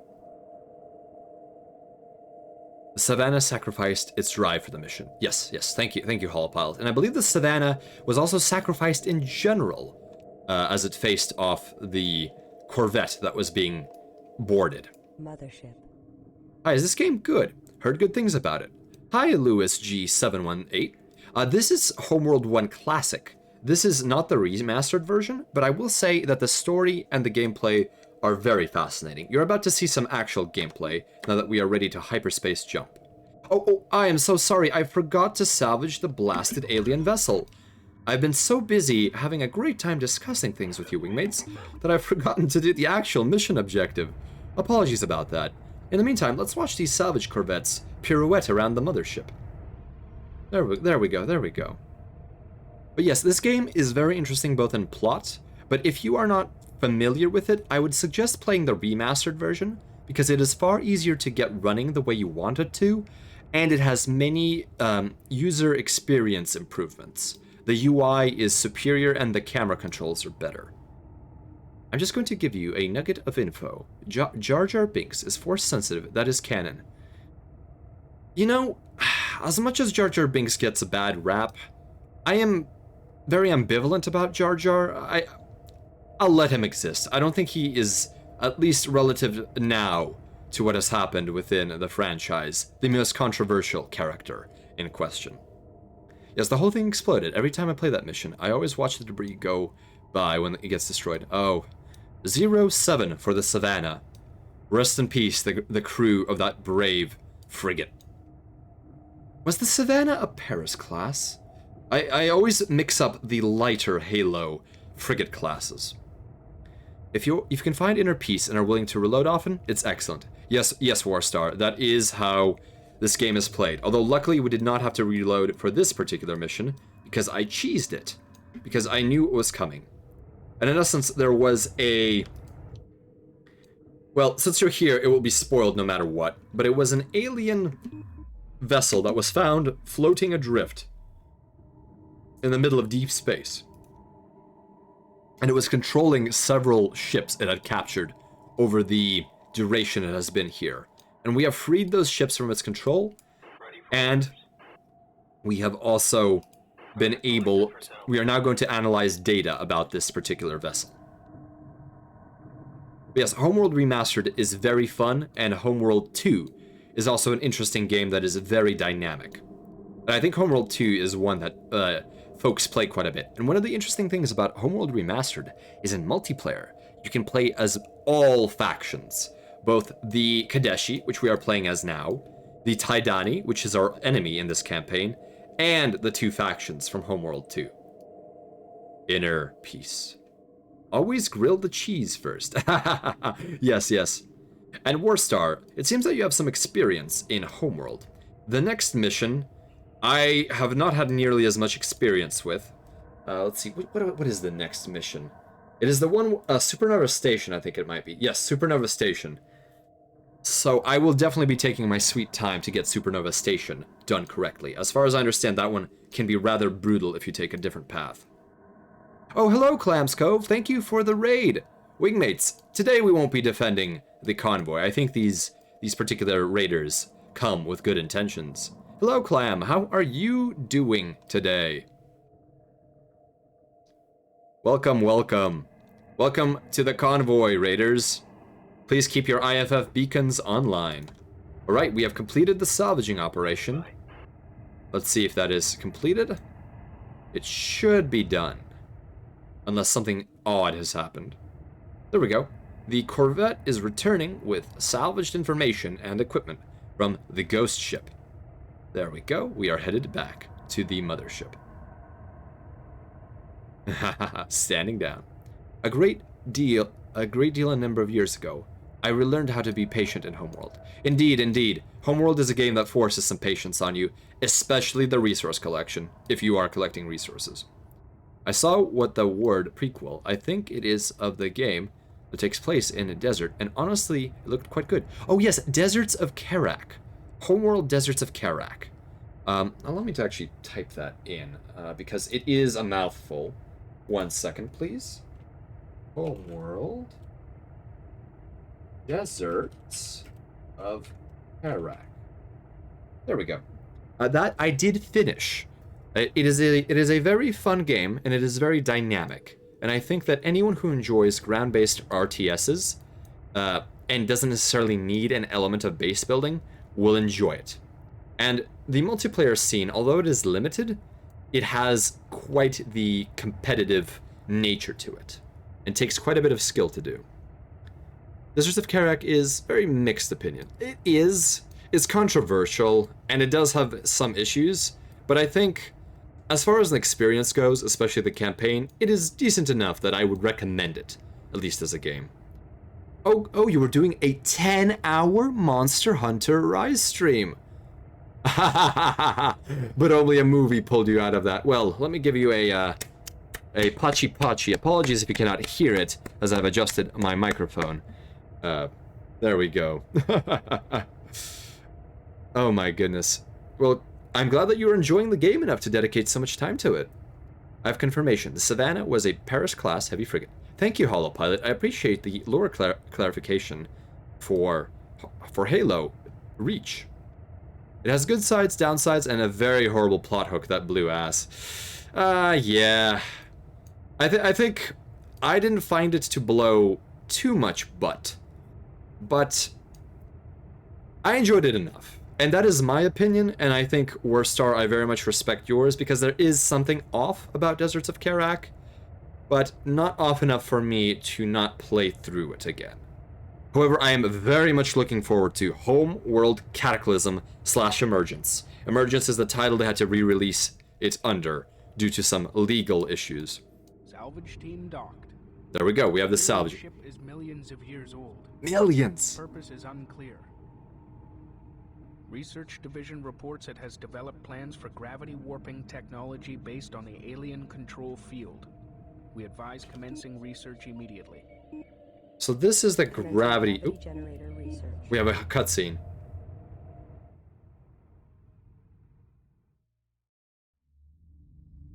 Oh, the Bentusi have arrived.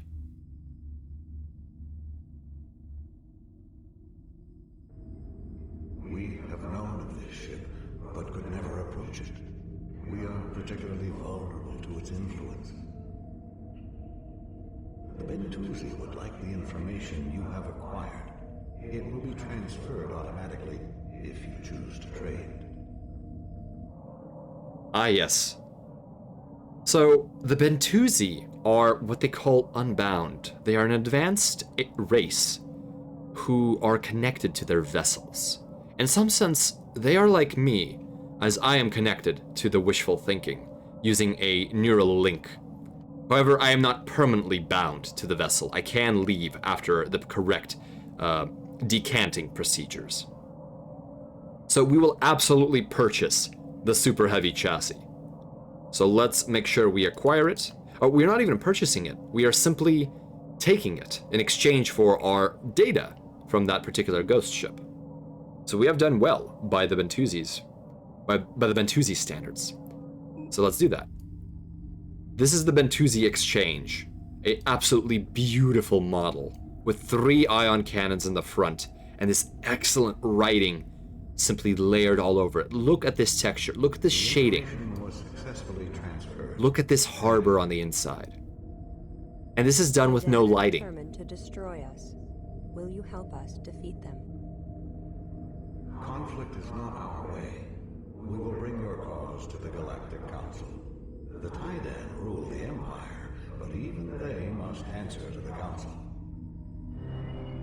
Hyperspace module fully charged. Engage at your discretion. So the Bentusi are also very peaceful. They do not engage in warfare or attack anyone if they can help it. That is sort of why they are the mediators in the galactic community. Let's see here. Aside from that hook, it felt good, but there were dozens of small problems that didn't really add up. Yes, that is indeed what happened to Warstar. I think death by 1,000 cuts, but for me it didn't die. It felt a little more hollow at launch, but I think it over time worked its way into my heart. And yes, Cataclysm is fantastic. The game does indeed look good for its time. I think despite this being a 1999 or 1998 game, it is still absolutely stunning how well the graphics are done and how the models still manage to portray everything that is needed about the ship with so few polygons. I think many can take a lesson from this. So apologies for the curiosity, but I have only a passing familiarity with the Homeworld series as a whole. What is the situation as it stands? Last Bucket Night. So, in essence, the Karakians are a people, or the Kushan, now that they are called. They are a people whose ancestors were exiled on the desert planet of Karak for some unknown reason by the Taidan Empire. And the Taidan Empire has this color scheme and this design scheme. They are a galaxy-spanning empire which has grown long since complacent and decadent. And we are currently pushing into their territory, trying to make our way to our homeworld. Now, what happened, and close your ears if you don't want spoilers. Oh my goodness, Leon and Alice, thank you for the raid. Much appreciated. Wingmates, we are currently in a defensive stance, so we will not fire unless fired upon. Please do not fire at will. Control your fire. Welcome, welcome. Leon and Alice, how are you doing today? What was your stream content of choice today? I was not able to catch the description on the IFF before I engaged in my own simulation. Welcome to a tiny refugee fleet of 50,000 people from a population that was over 100 million. So we actually have 500,000 frozen inside of cryo trays.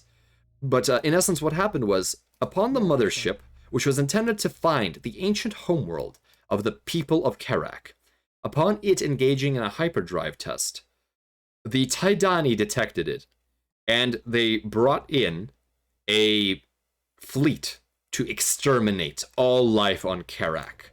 and we arrived far too late to do anything. But we were able to save the colonists that were prepared for the expedition. So now, with 500,000 colonists loaded aboard the vessel, with very few awake, we are now making a desperate dash to Higara. And as the Bentusi said, hopefully the Galactic Council, which is apparently a ruling body that we just learned of in the galactic community, will be able to make our case for us making it to our homeworld. Oh, no worries, Warstar. It is very easy to miss zeros in any sort of description. I apologize, wingmates. I have missed some of the comments, simply because there were quite a few coming by. The Kadesh lost their homeworld to the Tidon Empire, escaping from early raiding parties and now fleeing across part of the galaxy to hopefully reach their true homeworld. Thank you, Warstar. That is a good way of describing it. Yes, let's see here. I won the lottery and became a mama, says Ray. You're a mama now, Ray? Oh, I'm glad that is the case. Congratulations.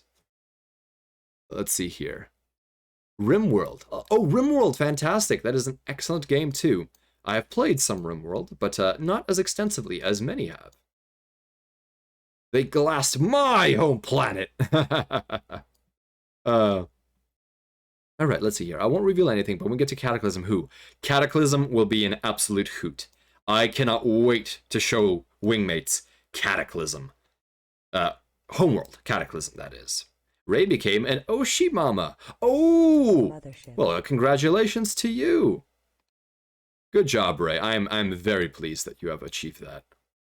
They kill your planet to wipe you from existence. Indeed, the Tidon Empire is very brutal about its efficiency.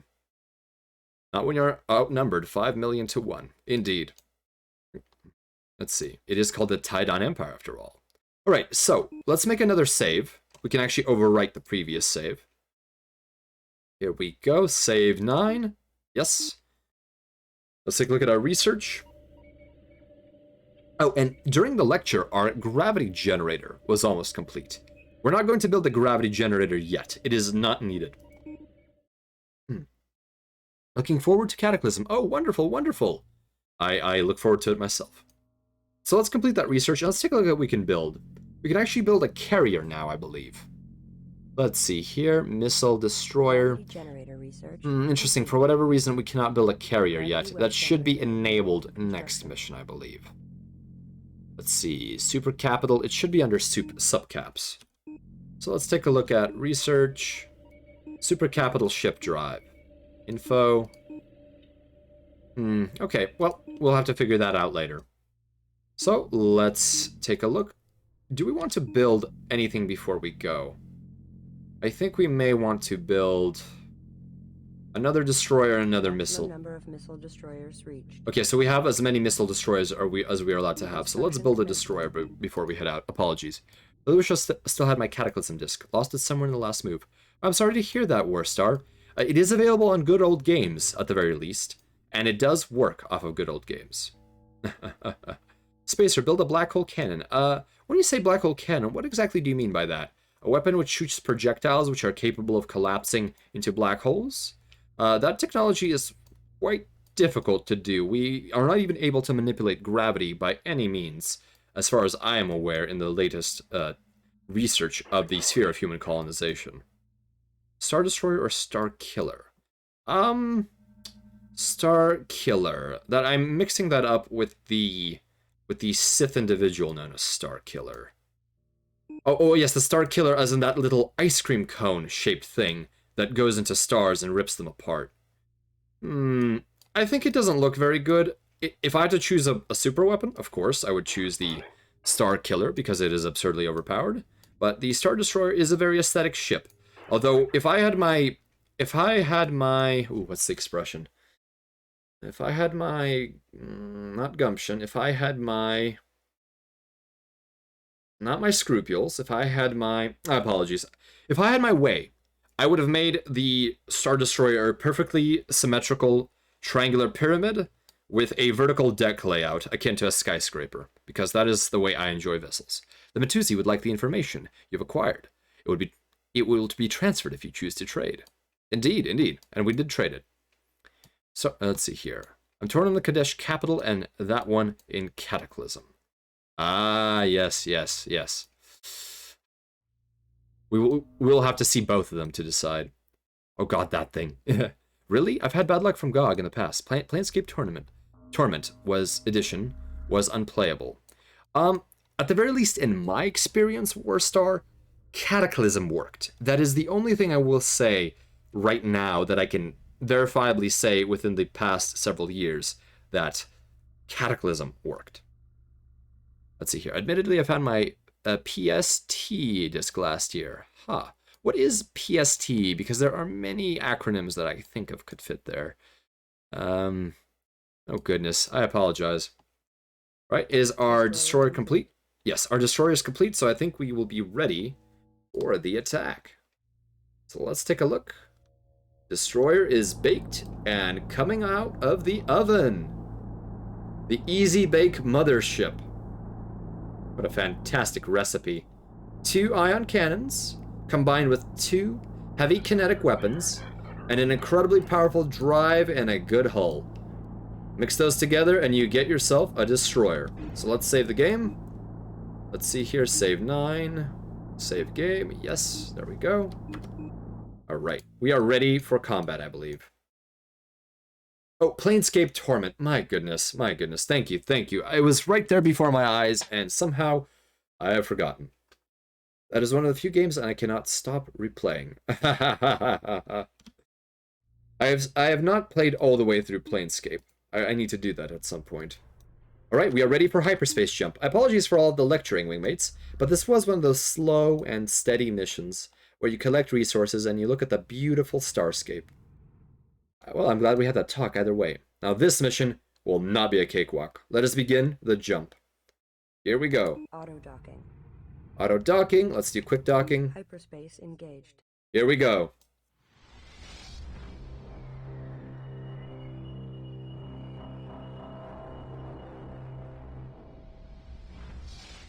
Alright, I'll be quiet for the cutscenes, wingmates. I will type if needed. We are about to enter the outer limits of the Taidan Empire. As we approach the galactic core, resistance is expected to increase. We have identified a weak point in the enemy defenses. There is a remote research station located near an active supernova. It should only have a minor garrison protecting it.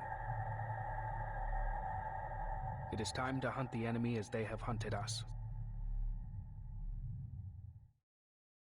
We are now going on the offensive. Welcome to Supernova Station. This will not be a cakewalk. All ships auto-launching. Oh, let's not have any auto-launch. Hyperspace jump successful. We do not want auto-launch. There is a lot of radiation. Awaiting assignment. Reporting. Docking with mothership initiated. Docking with support frigate initiated. There it is, Supernova Station. Heavily shielded to protect it from the supernova that is occurring.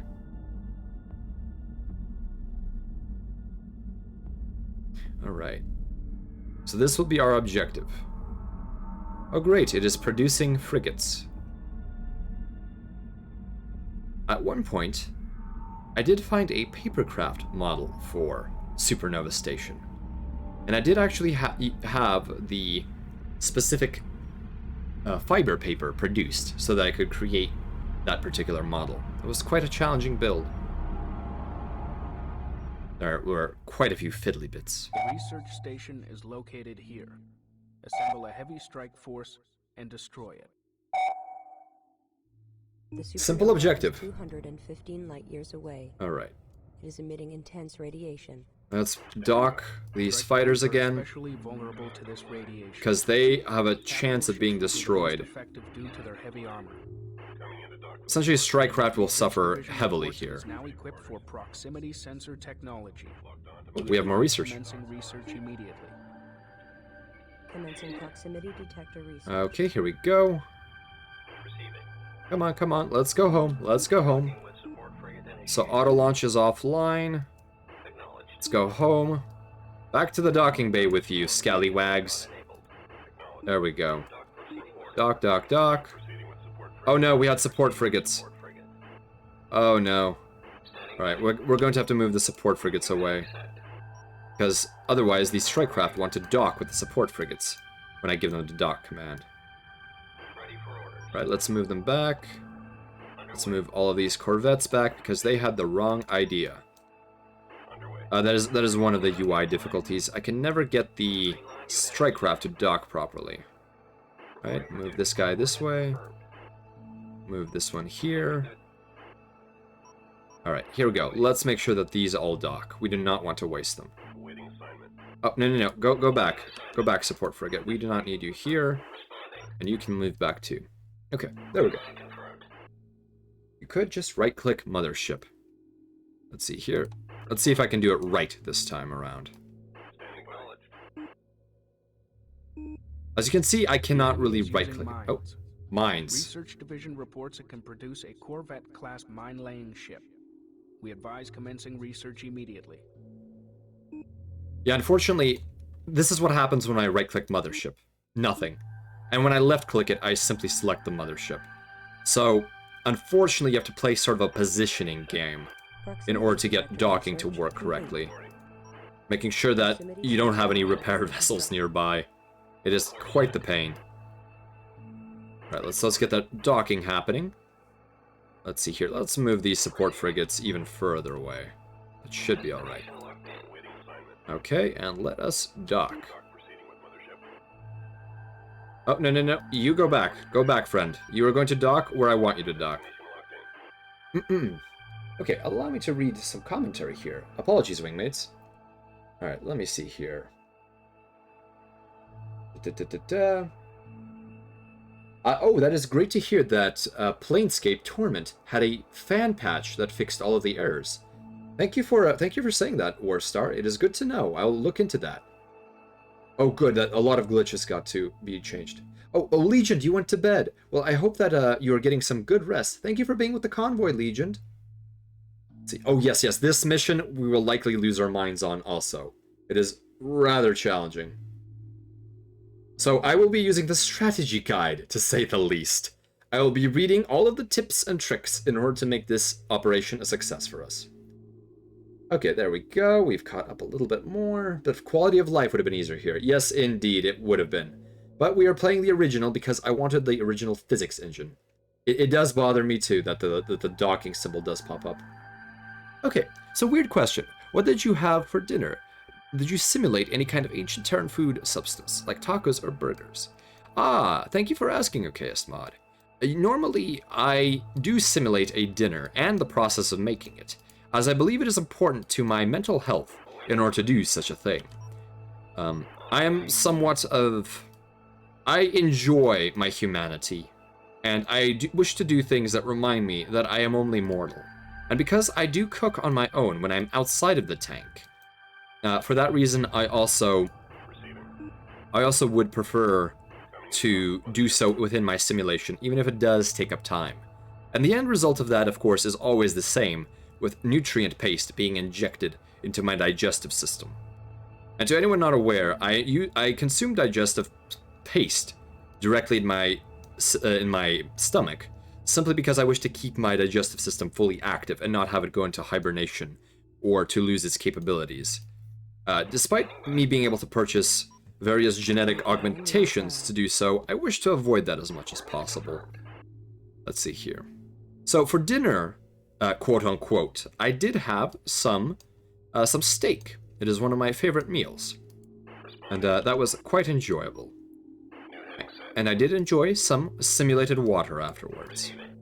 Let's see here. There's a fan patch for Homeworld 1 that allows you to right-click to dock vessels if they're allowed to. Yes. There is a fan patch, but I am not running it because it does change some of the gameplay conceits somewhat. Right, so let's make sure we put these ion array frigates in a formation of some sort of their own.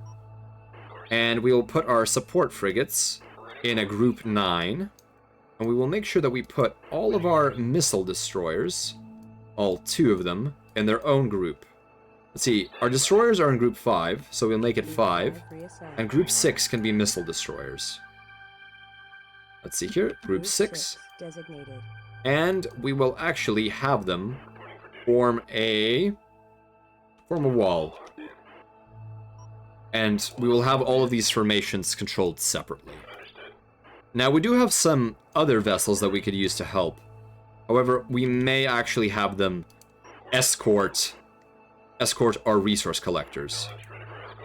There we go. And we will make our resource collectors harvest. But we must be incredibly careful with resource harvesting, because any distance outside of the supernova, and we will face destruction in essence, or outside of the protective asteroid belt. So I do not remember where the safe parts are to harvest, but we must stick to the paths. Oh, I believe we will start taking damage already. No. Okay, let's see where we have resources we can collect. Let's see, where is there a good resource patch? Tisk. Okay. So, as you can see, this map has very interesting sprinkles of what I would describe as, I guess, dust. And those indicate safe paths to travel, where capital ships won't be destroyed immediately, where vessels won't be destroyed as readily as they travel through the area. Let's see here. Atrophy from lack of use would be a terrible thing. Indeed, this is why I also have a electrostimulator exercise regime that I occasionally do in my tank. It looks quite silly as my limbs flail around, but it does at least provide some motion and allows me to withstand at the very least 1 gravity when I exit my tank. Okay, let's see here. So what will we do? Our mothership cannot move. Where are there any good resources? Ooh, let's see here. So there is a resource patch located here, and we will be able to travel to it. So this is going to be quite irritating, wingmates. This mission will drive us absolutely insane. Let's see, can we build a mothership yet? Or a... no, we can't. Let's see, research. Let's research mine-laying technology. So where... do we have a carrier? We do not have a carrier yet. That is most unfortunate. We'll be okay without it, though. We'll be okay. Let's see here. Nice to know you have fancy taste and spoil yourself eventually. Indeed! It is nice to get out onto a real station, or a real world, terraformed world, hopefully, and stretch my limbs and eat something nice. Let nothing pass, and let nothing live. Yes, I think that will be the way of this operation. Lead Poisoning asks, why exactly are you in a tank? Well, you see, there are many ways of reducing the effect of high acceleration on the human physiology. And one of them is using liquid suspension in order to do so. Ooh, where's the safest path? I think we have to go vertically. So we have to travel a little bit. This is such a faint field. Can barely tell where it is. So we move up here, I think. I think we move up here. And we move... we'll have to do this in pieces. I really wish the UI was a little better, but we will have to live with this. Okay, here we go. Let's see. But yes, essentially, when you accelerate greatly, your body will... parts of your body will weigh significantly more, practically speaking. Now imagine... Radiation is much heavier than we expected. Oh. Sensors indicate that these veins of space dust may have shielding properties. We recommend using the veins for protection. That is indeed what I am doing, Command. So let's take a look at what kind of damage these ships are taking. Oh, so they're taking quite a bit of damage very quickly. So we're gonna have to pull back and rethink our plan. Okay, let me pull up a strategy guide here. And I will acknowledge that, because this mission is a hair puller. Okay. So we have docked all of our strike craft, as is necessary, because the radiation is simply so high. So, we have 2 paths that we can take, and one of them will be easier, or one of them will be harder. So, let's take a look at the paths to Supernova Station. If we look here, we see a path going straight, essentially straight from the mothership, and traveling through these red nodes, which are likely enemy capital vessels, and then traveling all the way to this deposit here, where Supernova Station's beacon is indicated. Let's see here.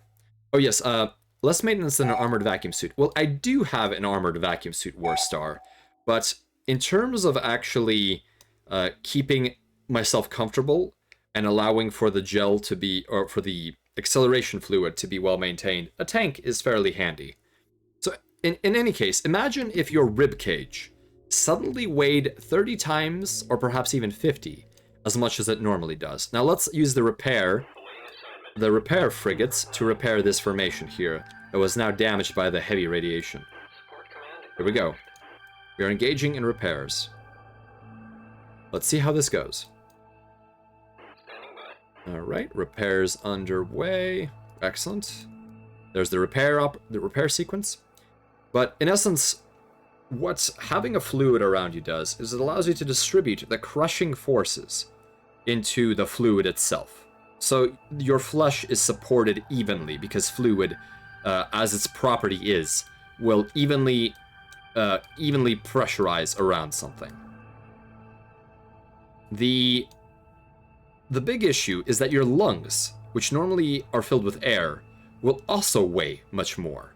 And so when they weigh those 30 times more than under standard Earth gravity, you will experience lung collapse and you will likely die. So that is why I wear this ventilator on my face, which helps me breathe in an oxygenated fluid, which my lung tissues are able to absorb.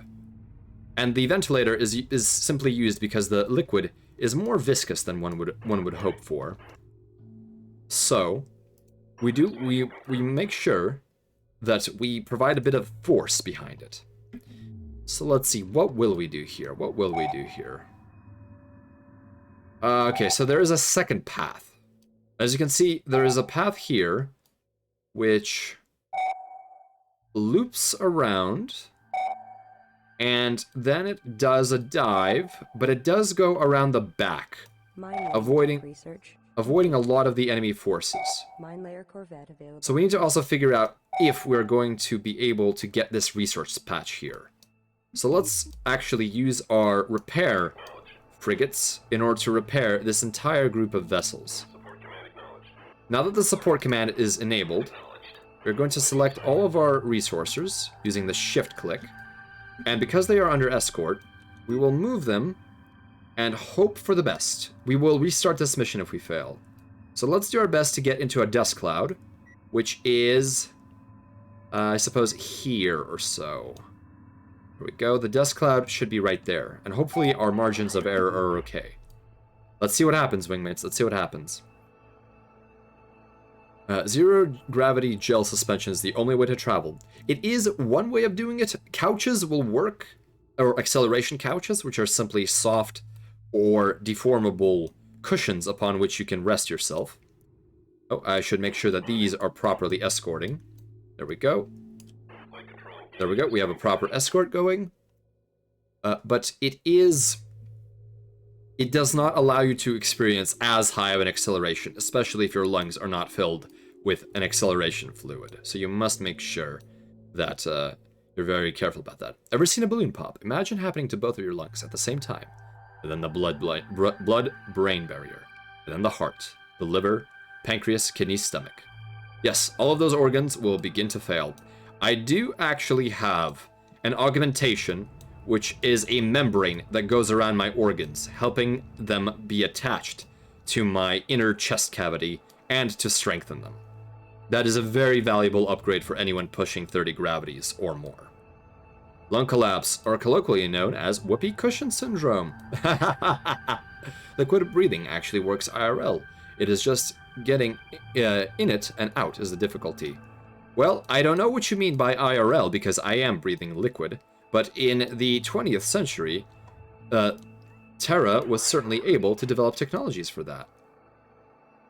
There we go. Let's keep repairing. So I will assign these two frigates. Oh my goodness, I really hope we make it to that dust belt sooner than later. How are my resource collectors doing? Not very well. Okay, let's take a look at this group. Let's make sure they repair everything. There we go. Almost there. We're almost to the dust belt. We will arrive at the Dust Belt. And the sparks are still flying. This is most unfortunate. Oh no. The sparks have stopped, so we have escaped into the Dust Belt. Good. So we will wait till our tactical force moves into the Dust Belt so we can move them to the safe resourcing operation location. Let's see here. Let's see. Next to your...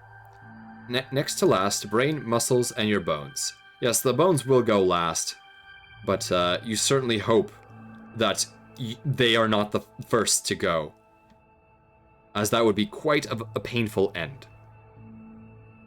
Beanbag pilot seat. Vaguely. We can consider it as such. Hey, Spacer, good stream. Hello, loyal to the end. We are currently engaged. This particular craft is being damaged. So let's continue moving our little flotilla. Let's continue moving our little flotilla to the actual resource site. And that should be a straight shot here. So this level will absolutely test your three-dimensional navigation abilities. Very much so, very much so. Okay, what other paths can we take here? So we can take the side path, and we can also take... So we can take the side path, and we can also... I'll have to figure that out a little bit later. I think I will actually construct more repair frigates. Yes, I think I will do that. So let's go with support frigates. 2 more of them. There we go. Excellent. Alright. We are currently being damaged, unfortunately. Hopefully the support frigates will be able to help keep up with the damage that we are taking. Are we engaged? We are engaged in combat. Apologies. I was so busy with the three-dimensional navigation that I forgot to clarify that statement. Unfortunately, I am currently not looking for any sort of long-term relationship at this very moment. A lot of it does come from the fact that my career has very odd hours, and I am not, to use parlance, home a lot, so to speak.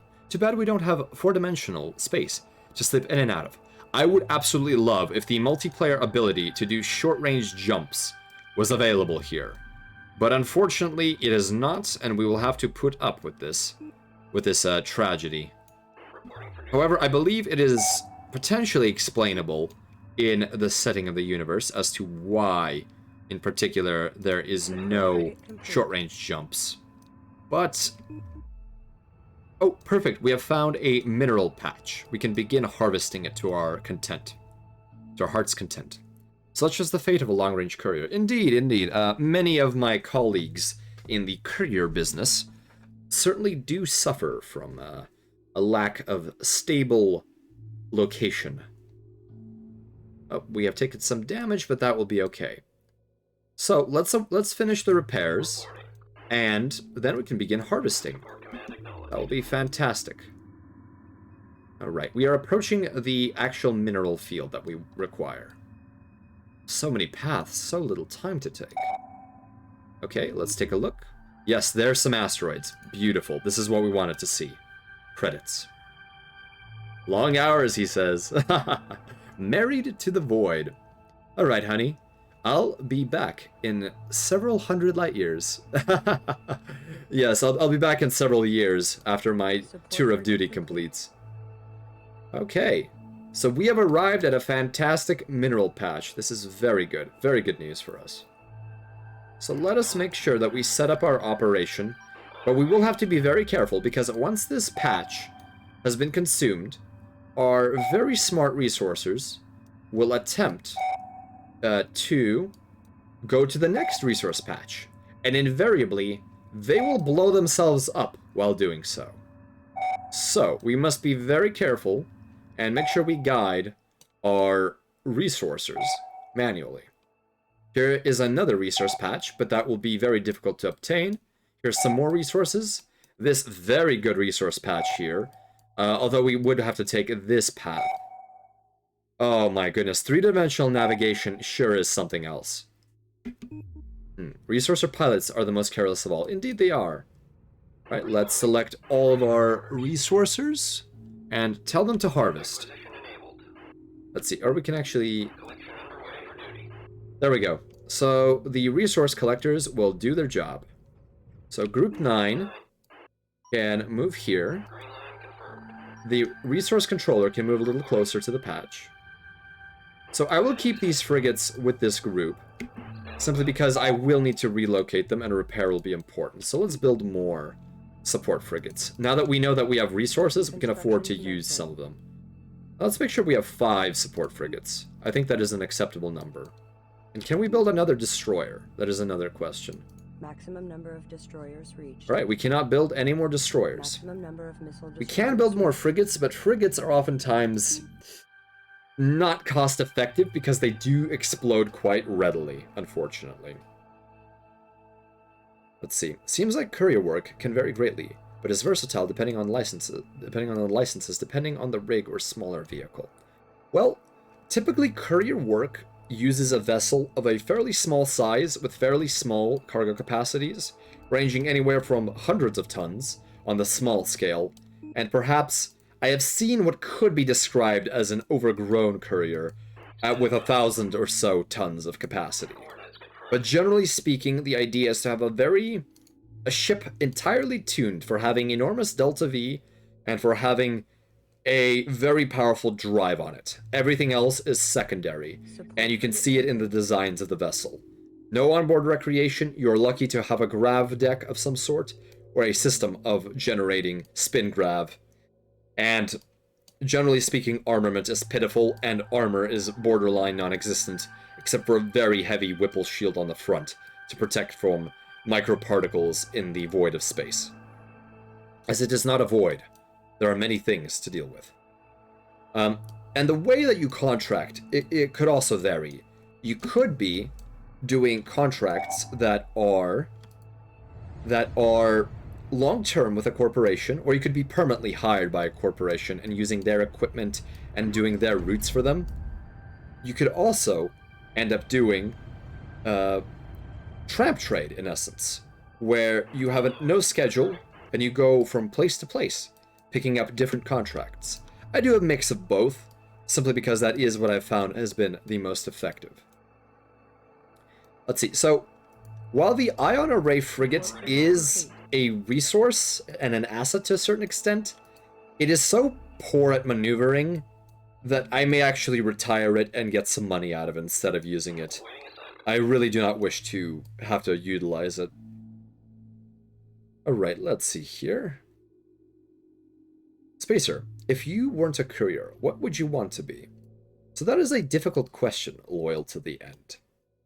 I believe that I may have remained a software developer for ORAC if I didn't have the burst of inspiration that I did, nor if I hadn't discovered and come across VTubers in my time when I was working for Orbital Research Armaments Corporation on the planet Gehenna.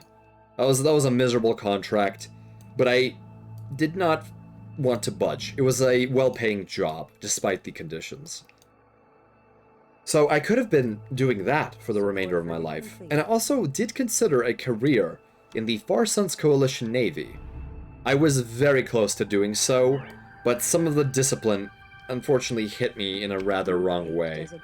So I did become what I became.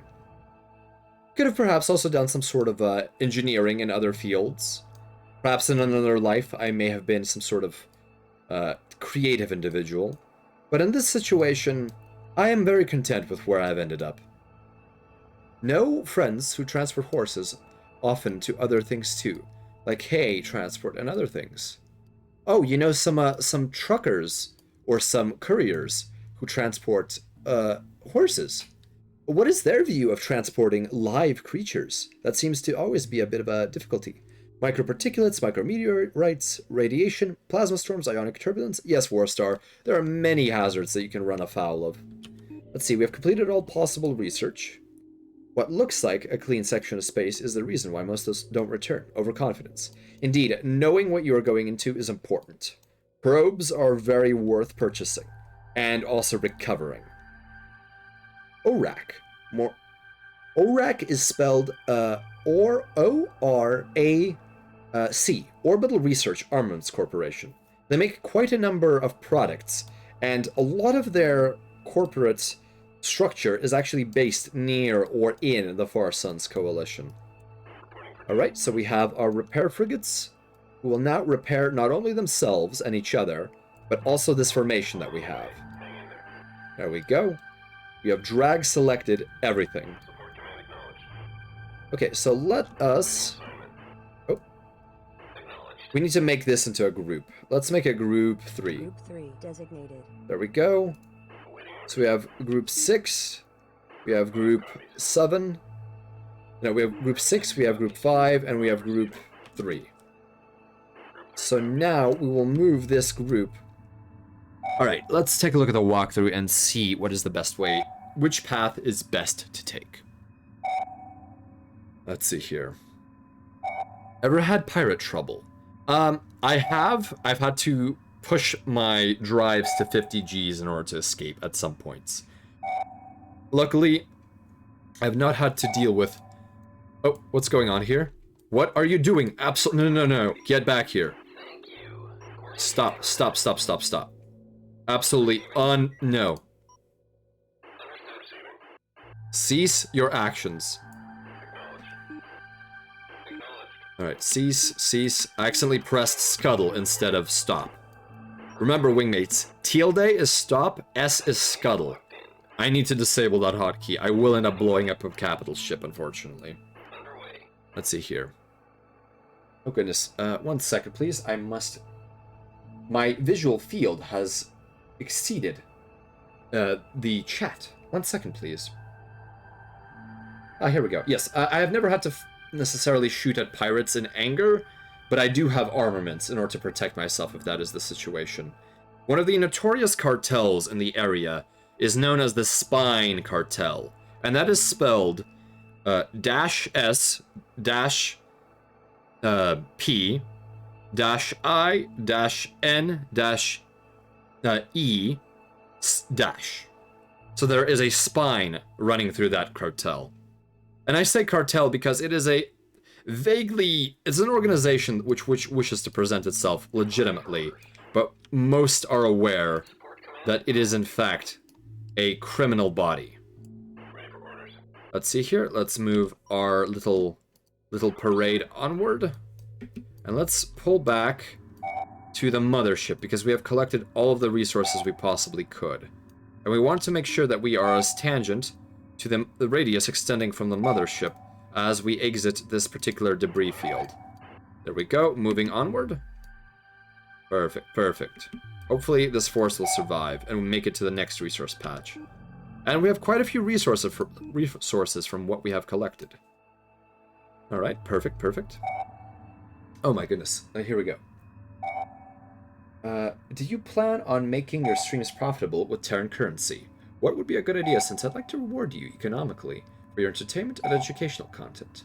Well, okay, Asmod, many have asked this particular question, and for the time being, I would like to say that I am not quite ready to consider that as an option due to a number of both personal reasons and ones of legality, especially dealing with Terran currency. But I am not 100% opposed to such an idea. It is simply that I believe that time isn't correct for me. And for the moment, I think that I enjoy my time with my wingmates enough that it is in and of itself its own reward.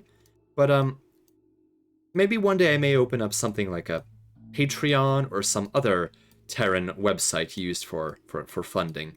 But again, one of the things that concerns me is that my career work may pick up in the near future.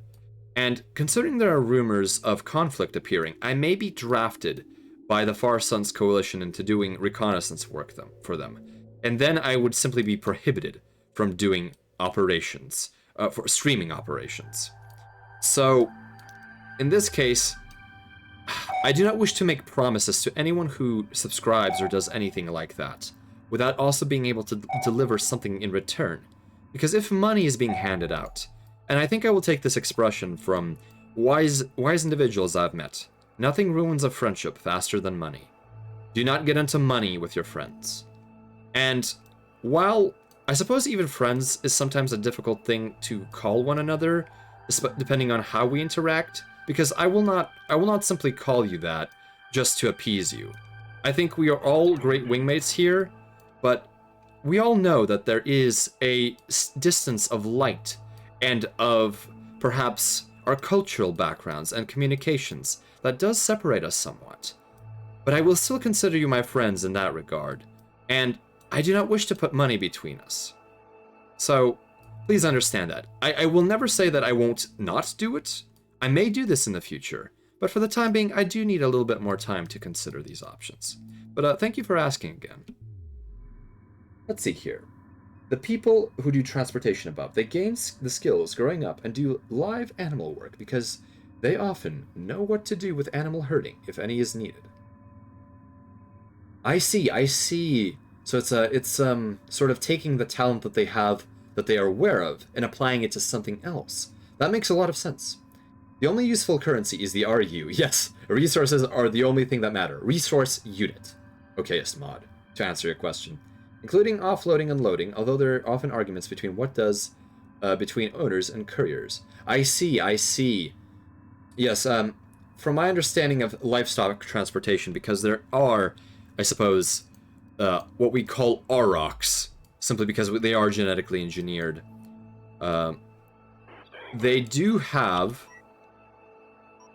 They are skittish creatures, despite all of our engineering, and it does matter who is doing the animal handling for them. Let's see here. Okay. Oh, when can you get those? Resource units, you can get them at any asteroid, or perhaps even from the very soil of any planet, although it has to be a rich deposit.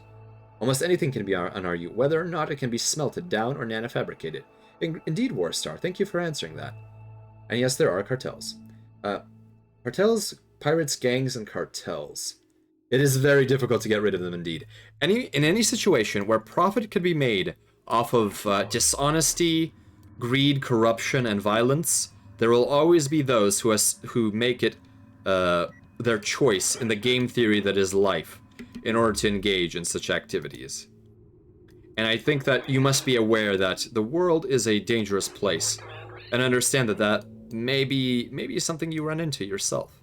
And this is why I fly an armed vessel. Some traditions die hard indeed. Alright, here we go. Economic comrades. If I could... Oh, thank you, Niwa. I appreciate that. If I could put money between two objects, it would be redacted right next to a black hole. Oh my goodness. Yes, money is sucked almost like a black hole by all of the expenses of life. Alright? Apologies, wingmates, for this taking so long, but I am very much being incredibly careful with this scenario because of the radiation present on the map, and because I wish to collect the resources without also losing my entire fleet. There we go.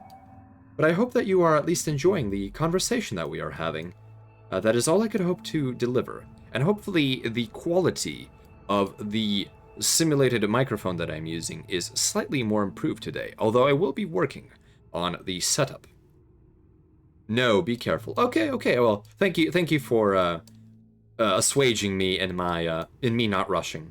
Homeworld is definitely a game of patience and pulling your hair out in certain situations. This is exactly what I did in Homeworld 1 when it first came out. Indeed. Playing it slow is a smart move at many times. Why ruin the paint job? Yes. Why do that? Don't go too fast, or else you may ram into something. Alright, let's move our resource collector to a better position. Oh, we have taken quite a beating. Let's take a look at our... Oh, so our frigates have actually lost quite a bit of health. So I am very much interested in having the correct amount of resources, because in case there is a failure, we will need to reload. So what we will do now is, because our resources have arrived more or less intact, we will actually save here so that we have a save point. Homeworld has 5 modes. Screaming, pulling your hair out, beating your face into the nearest wall locker, beating someone else's face into their own locker, and a vac suit whooping terror. Indeed, Warstar. Very well put. Very well put. I ignored the part about the vacuum suit, but it is indeed something that is plausible to occur. Support command A vac suit Browning. Yes, save check. We will do a save once we get these repairs complete. One of the most annoying things is that you do have to do a bit of a merry-go-round to get these support frigates to behave correctly when they are doing repairs. But as you can see, this merry-go-round should get them all repaired. Or at least have pairs repair one another. There we go. Oh, no, this one should be repairing this frigate. Mothership. Why do I have two selected? No, stop Mothership. Yes, the UI is not nice sometimes. Oh, stop it. Stop it. I know you were in a formation. Break out of the formation, please. There we go. There, we have the merry-go-round of repair. Quite an abstract sculpture, if I do say so myself. I will call this 4 frigates in space and time. That's not pretentious enough. I need to do something a little bit better. That last one, well, everyone does it. Indeed, everyone who has those particular organs does that sort of release, shall we put it that way. Although there are xenomorphs, which have a metabolism which, in essence, makes them produce waste capsules, as I was describe them. This repair frigate nonsense reminds me of logicaining in Eve. Oh, I am not aware of logicaining in Eve. Do you have Alaric, do you have a small little blurb that you could potentially explain that with? I stated resource pilots were the worst, but support pilots are frigate second. Yes, you must babysit support frigate pilots, or else they will perish. So let's make sure we babysit them and move them away, and set up our resourcing operation for round 2. I do wish to get that second patch of asteroids. The frigate spinner. Yes, they are spinning a little bit, and they are making me anxious. Although I, as far as I understand, that the spinners are supposed to help with anxiety, although that may have been an excuse by many, although I also can understand how it would work. I am very neutral on the subject of fidget spinners, as I have not personally engaged in that phenomenon, as I am quite a distance away from the epicenter of the phenomenon. Alright, let's make sure we have a repair formation selected, and we move our forces down the path here, and we will need to also direct ourselves a little bit down. So this will hopefully allow us to stay within the particle belt. There we go. And also have the shortest dash from the protection of this field to the mineral belt. That'll hopefully be good. This is kind of lewd. Oh, I'm so sorry, Leon and Alice. Is it the component about about the oh goodness.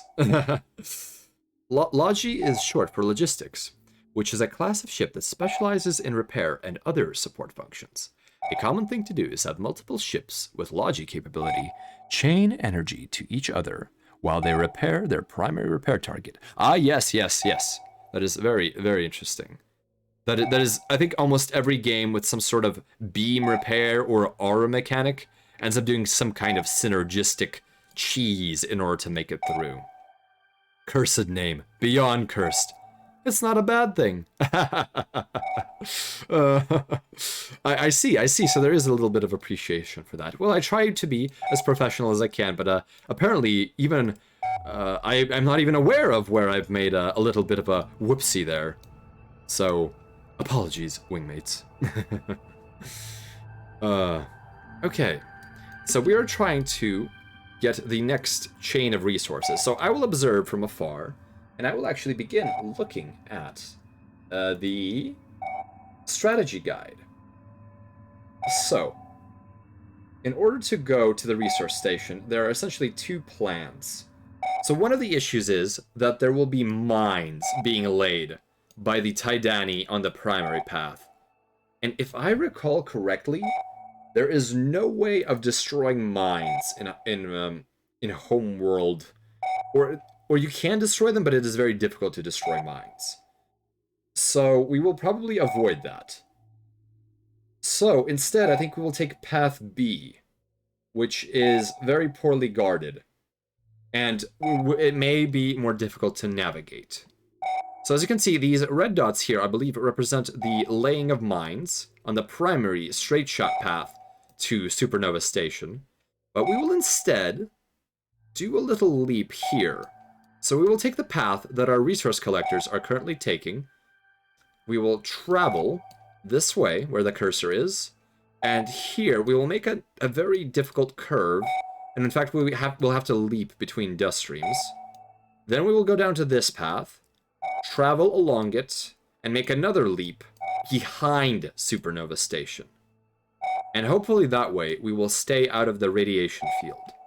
This will be significantly more difficult to navigate, but I believe it is a worthwhile endeavor.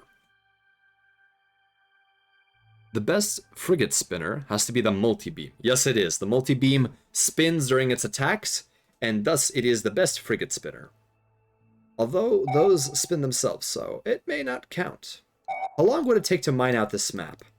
I think we will actually be done fairly quick, because once this group actually reaches its destination here in the asteroid field, the remaining mineral locations will be very difficult to harvest, and there's a good chance that the Taidani have been harvesting them in the meantime, so it may not make sense to deal with the navigation issues.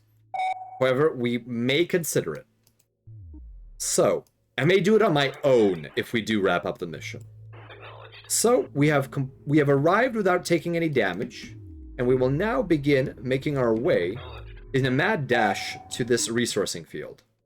Here we go. Let's make sure that our Z-axis alignment is correct. We need to go down a little bit. So, just for scale's sake, this is a 39-kilometer run that we are about to make. So the distances here are fairly large. After this second one, very unlikely. Indeed, indeed.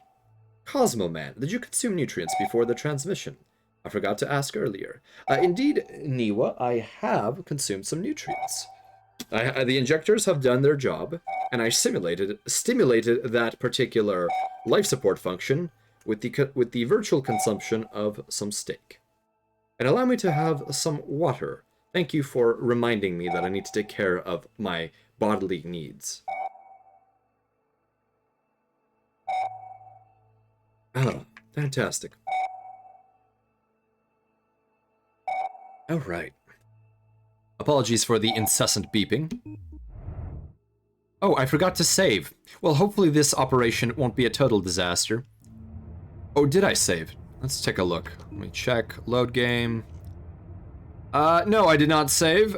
Let's just be very careful here. Okay.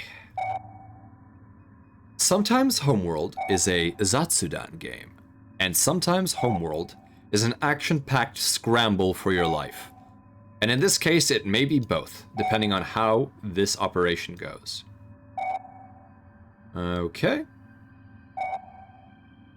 Yes, we will be very careful on this particular map. So we have two paths that we could actually take to the rear of Supernova Station. I will take this one simply because it is the closest, and there's in fact a resource field, which I may be able to obtain. Alright, let's take a look. Scramble for your life. Oh, we have made it without any losses. So this is definitely not a strikecraft mission, because everything takes perpetual damage. Excellent. We are here, wingmates. We have arrived at our wonderful destination. This is a boon to our economy. Alright, let's get everyone into the center of the field and get everyone repaired. Oh, what are you doing? What are you, stop it, stop it. You are not allowed to do that. Cease your rebellious activities. Alright, let's get all these vessels repaired, and then we will have the repair frigates repair themselves. Your ships are slowly being burned to destruction without careful consideration. Definitely have to be careful, indeed. This is one of the things about Homeworld. It has a very odd pacing. The first missions are somewhat slow, and then it gets very, very tight. And then you have missions like this, where you're not fighting for your life. You're trying to make sure you just don't burn.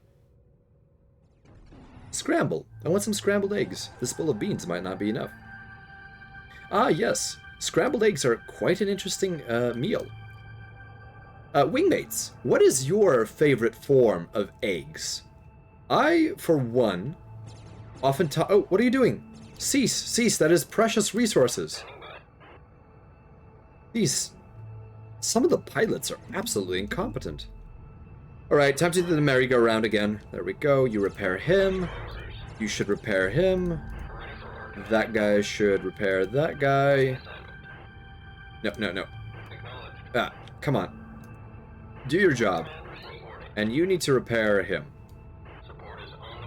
Okay, we have finally gotten them to work. Let's see, I'm a big fan of a fluffy omelet, but I also enjoy my eggs fried. Or scrambled. You know what? I enjoy eggs in so many forms, and variety is I think, very helpful in consuming them. Reminds me of raiding dungeons in MMOs, the thrill of entering unknown territory in search of loot, just to get beaten by level 1 crabs. Yes, there is quite a thrill to those sorts of games, especially when you're very vulnerable and weak. And that is how Homeworld 1 feels at the very beginning of the game. Okay, we can select all of our resources now and begin harvesting operations. Let's take a look at our resource collectors and set them on a harvest order. Oh, this is going to be a rich deposit. Let's take a look at our RUs. Right now we have almost 10,000 RUs. We are getting close to that value, which will mean quite a few destroyers we could replace in the event of losses. Sunny side up with bacon, like a Terran manly man should have. And women, of course. You like sunny side up? Headless. Usually, I like the Huevos Rancheros breakfast meal the best. Ah yes, that is very much a classic. I don't necessarily have a favorite, as long as the cooking is good. That is a good attitude to have, Attenborough. That is a good attitude to have. I know some individuals do have difficulty with the texture of runny eggs in particular. And I think that that is one of those things that is perhaps an acquired ability to tolerate. But at the same time, some do have a lifelong aversion to certain kinds of textures, or especially if they have had food poisoning while tasting a certain kind of texture, or while tasting something with a certain kind of texture. That would certainly cause problems. Let's see here. All right, harvesting is ongoing, and we can probably begin maneuvering our fleet because they are very slow. And we will have the remainder. Let's see if we can build more frigates or destroyers. So no more frigates, or no more destroyers, no more missile destroyers. Maximum number of missile destroyers. Let's see here. I do not need any of the strike craft. Wingmates and anyone who has played Homeworld. Do you think I should bother building a load of ion cannon frigates? That is a lot more to manage, but it will provide significantly more firepower. I do not know if that is a good idea. I think the destroyers may be enough, although it does help to have some backup and more power. Let's see here. As long as it doesn't have asparagus. Ugh. Anbro, you're not a fan of asparagus? Is it the taste, texture, or perhaps something else? Or perhaps it's a bit too firm? Was in a class that did a taste test of various chicken eggs, and one set of duck eggs made me stop eating eggs for a few months because we ate so much. Oh goodness, that is very understandable. If you overconsume something, you do start losing the taste, although I suppose for some things that is not the case, at least for me personally. There are some things I can eat every day and be very much fine with it. Ion cannons are super useful in any form, but frigates can maneuver better if you need them somewhere else. Indeed, they're very flexible. Although destroyers, if I am to understand correctly, actually have the same speed and I think the same turn rate as a frigate. Although maybe not the turn rate. Iron frigates are excellent for dealing with destroyers en masse, would need a screen of multi-gun frigates to defend them against fighters or bombers. Well, we do have a pair of missile destroyers, So the missile destroyers may be able to help screen from the attack. So I think we may be able to deal with running a bunch of ion cannon frigates. Maximum number of ion cannon frigates reached. Oh, well, isn't that fantastic? We can only build 3 more, so it's almost not a question. Let's just build enough ion cannon frigates to fill up our fleet. And we will not build drone frigates because I've had negative experiences with them. Let's see here. I will not take the ion beam frigate. Or the ion array frigate. I will simply keep it as a museum piece. This is a tyrannic ion array frigate for those joining us.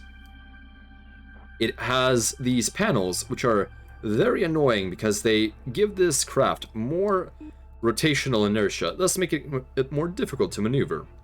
But it does apparently give it more firepower. Had some bad memories making an asparagus dish. Oh, of an asparagus dish making me vomit as a child. Oh, I'm sorry to hear that, Attenborough. I can see how that would create a lifelong aversion to that particular food. I have a very acceptable opinion of asparagus as a whole, so... Ion frigate complete. But it would be good to have it cooked somewhat well. Ah, yes, here we have another ion frigate, and we do have another ion frigate that was actually participating. Oh, no, get back here, get back here. This is what happens when you give your resource collector a cookie after midnight. That may have been too old of a story reference. Let's see here. There we go. Do not feed your resource collectors after they have picked up all of the resources in the vicinity. Alright. Come on. Come in for docking. You are not going to get any more resources. You're only going to get damage. Same with you. Please dock. And we will begin repairs as soon as we can. Which simulated vegetable do you not prefer? You strike me as a hate raw tomatoes guy. Ah, interesting, Niwa.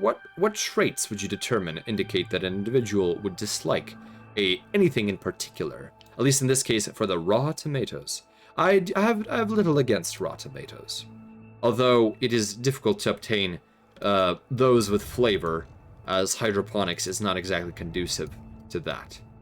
Although it depends on if you get the genetically engineered tomatoes, those will essentially always have a flavor of sorts, but it is not the tomato flavor, as one could say. Drone frigates are excellent in defending the mothership from massed fighters and bombers. On their own, they're easy targets. Damned, it's not a cookie, that's a damned cocktail of psychoactives and hallucinogens. Oh, here we go. Let's see here. Well, Warstar, I think the issue I was having is the drone frigates were behaving very weirdly in the Kadesh mission. And so, because they were simply not attacking at all, I had to switch to multi-gun corvettes. It would have been a disaster if I kept using them, so I desisted in my employment of that particular type of vessel. But I definitely understand the principle. In the remastered version, they are significantly more functional. Gallius, a Gremlins reference, is certainly not something I was expecting. I thought most copies of those films were lost eons ago. Well, I have been exposed to this Terran JumpNut node for quite some time, including since my youth. So, I do have exposure to Terran culture as it came to appear, although only after the internet, as you call it, came into, I suppose, greater usage. Also, I was referencing, I suppose, both the Gremlins franchise and the book, If You Give a Mouse a Cookie, or something like that. I do not remember it exactly. Not a fan of pickles. I've been working on eliminating childhood perceptions, though, so I eat pickles once a month. Ah, yes. That does happen sometimes. You do end up needing to work through those sorts of dislikes. Definitely, I think for me, one of the textures that I was not used to was the texture of organ meats. Very strange and nothing like the texture of muscle meat. And that took some time to get over, but eventually I grew to very much enjoy it. Not a fan? Oh, let's see here. That's bizarre. What is bizarre, Warstar? I think I have somewhat... Oh, bizarre with the frigates. Frigates, yes. I do not know what was happening, but the drones were lagging and acting... I was actually missing the power bar for the drone frigate ability, and I do not know why. And that made me suspect there was something glitching out. Because if the power indicator bar was not showing up, and then the drones themselves were acting sluggish, then something has gone terribly wrong. Alright, so let's get into a position where we can make these repair frigates actually repair everyone. And then we can move this force back to the primary mineral stream. Or particle stream. I like Hawaiian pizza, ham and pineapple, just letting it out there before the comet fight begins. Ah, well, I have no particular stake in the game of pizza preferences. I understand that it is very popular to debate that, and I've gotten quite a few chuckles out of it. But eat what you want. I will only judge you in a ribbing way. I will not judge you in an actual manner, unless you are, of course, harming individuals by your consumption. And some may argue that witnessing the consumption of pineapple on pizza causes them psychological damage, and to that I will say, come on, buddy, just let them eat their pizza. It's just pizza. Drone frigate's not functioning properly. I never heard of that problem before or seen it. Yeah, I do not know what is going on with this particular installation, but boy oh boy, there are some things that have been happening. But hopefully we'll be okay. I will use multi-gun corvettes as an alternative, and now I have missile destroyers. Let's see here. Sounds like the pilot was partaking of some Karek cacti mixture. Yes, they may potentially be intoxicated and flying under the influence. Let's see here. Is there any dish I prefer to avoid eating? In my experience of both cuisines that I've brought in from the past, and I suppose what one would describe as more modern cuisines, although many of them are based heavily off of, I suppose, spacer food culture, wherein a lot of it is paced or hydroponically grown or able to be constructed in a fabricator or a nutrient fabricator. I generally don't avoid too much, although I think the quote-unquote berry flavor nutrient paste I find utterly vile. So please, if you were intending to send me coupons for that or something like that, please do not provide me with that particular form of nutrient paste. It is absolutely vile. I have, unlike my peers, have had actual berries, which took some time to cultivate, but most certainly what I had did not taste like berries. More like they're flying, both in tank and in their brain. Yes. Doing both simultaneously. Not perhaps the best idea. Oh. What's your opinion on peanut butter and jelly and bread? I find it quite delicious. I think that is an interesting mixture. I have created my own preserves to test that exactly, because I saw that the PB&J sandwich was a hallmark of the member states of the North American Alliance. I apologize, North Atlantic Alliance. So I wanted to get a taste of this seminal classic. And I must say, it probably depends on the kind of bread involved. At first I had a very, what they called white bread, and it was certainly not the best texture in my view. But with something a little more, as they say, rustic, it was definitely an enjoyable experience. I think the English muffin, which I have made, although poorly, was also a very good experience for channeling both peanut butter and jelly. And I think because of the texture and the way you can toast up an English muffin, it was my particularly favorite delivery method. Although I believe that you can also do it on a bagel for a somewhat similar experience. Well, I've never flown drunk. Instead, other people can do that. All I ask is to tie down my vac suit tightly. That is a good idea, Warstar. If someone is flying under intoxication, have them run autopilot, or simply have them, be very cautious. All right, so let's move our formations into into the field for operations. So let me select these frigates, and let's make sure our forces are clustered up and ready and able. I really do enjoy that song, Ready, Able. Ah, goodness, who was it by? Fleet Foxes, I believe. Yes, Ready, Able. That is a interesting ballad? I do not know how to describe it. It would perhaps be of the indie genre. It's always a food discussion stream when I start asking these questions. LMFAO. Oh, no worries, Niwa. Food is always an interesting topic. We are a species that is dependent on consuming other things for our survival. So it is only a matter of time before we begin questioning that, considering we have a limited capacity for food within our systems, although we do have significant reserves. Very significant reserves relative to other mammals, at least during the evolution of various species on Earth. And perhaps terrestrial mammals would be the right phrasing. But we have a significant amount of body fat by default, which does allow our species to have excellent survival characteristics relative to our primate bodies. Let's see here. Niwa, that's any given stream with food. What? Were you the last pilot? I'm not dead or throwing up. That's between you, Warstar, and Niwa.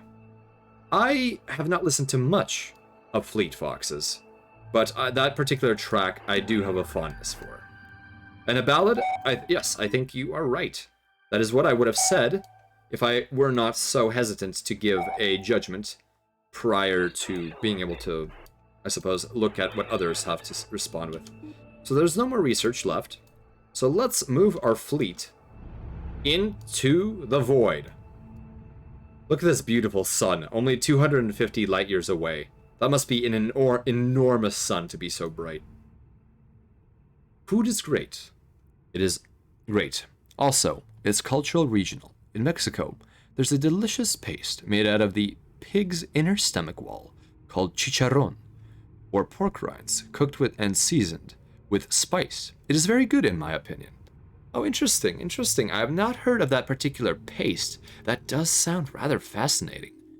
What do you do with this paste? Okay, Smod, I'm very curious. Tripe as well. Yes, tripe is an interesting organ.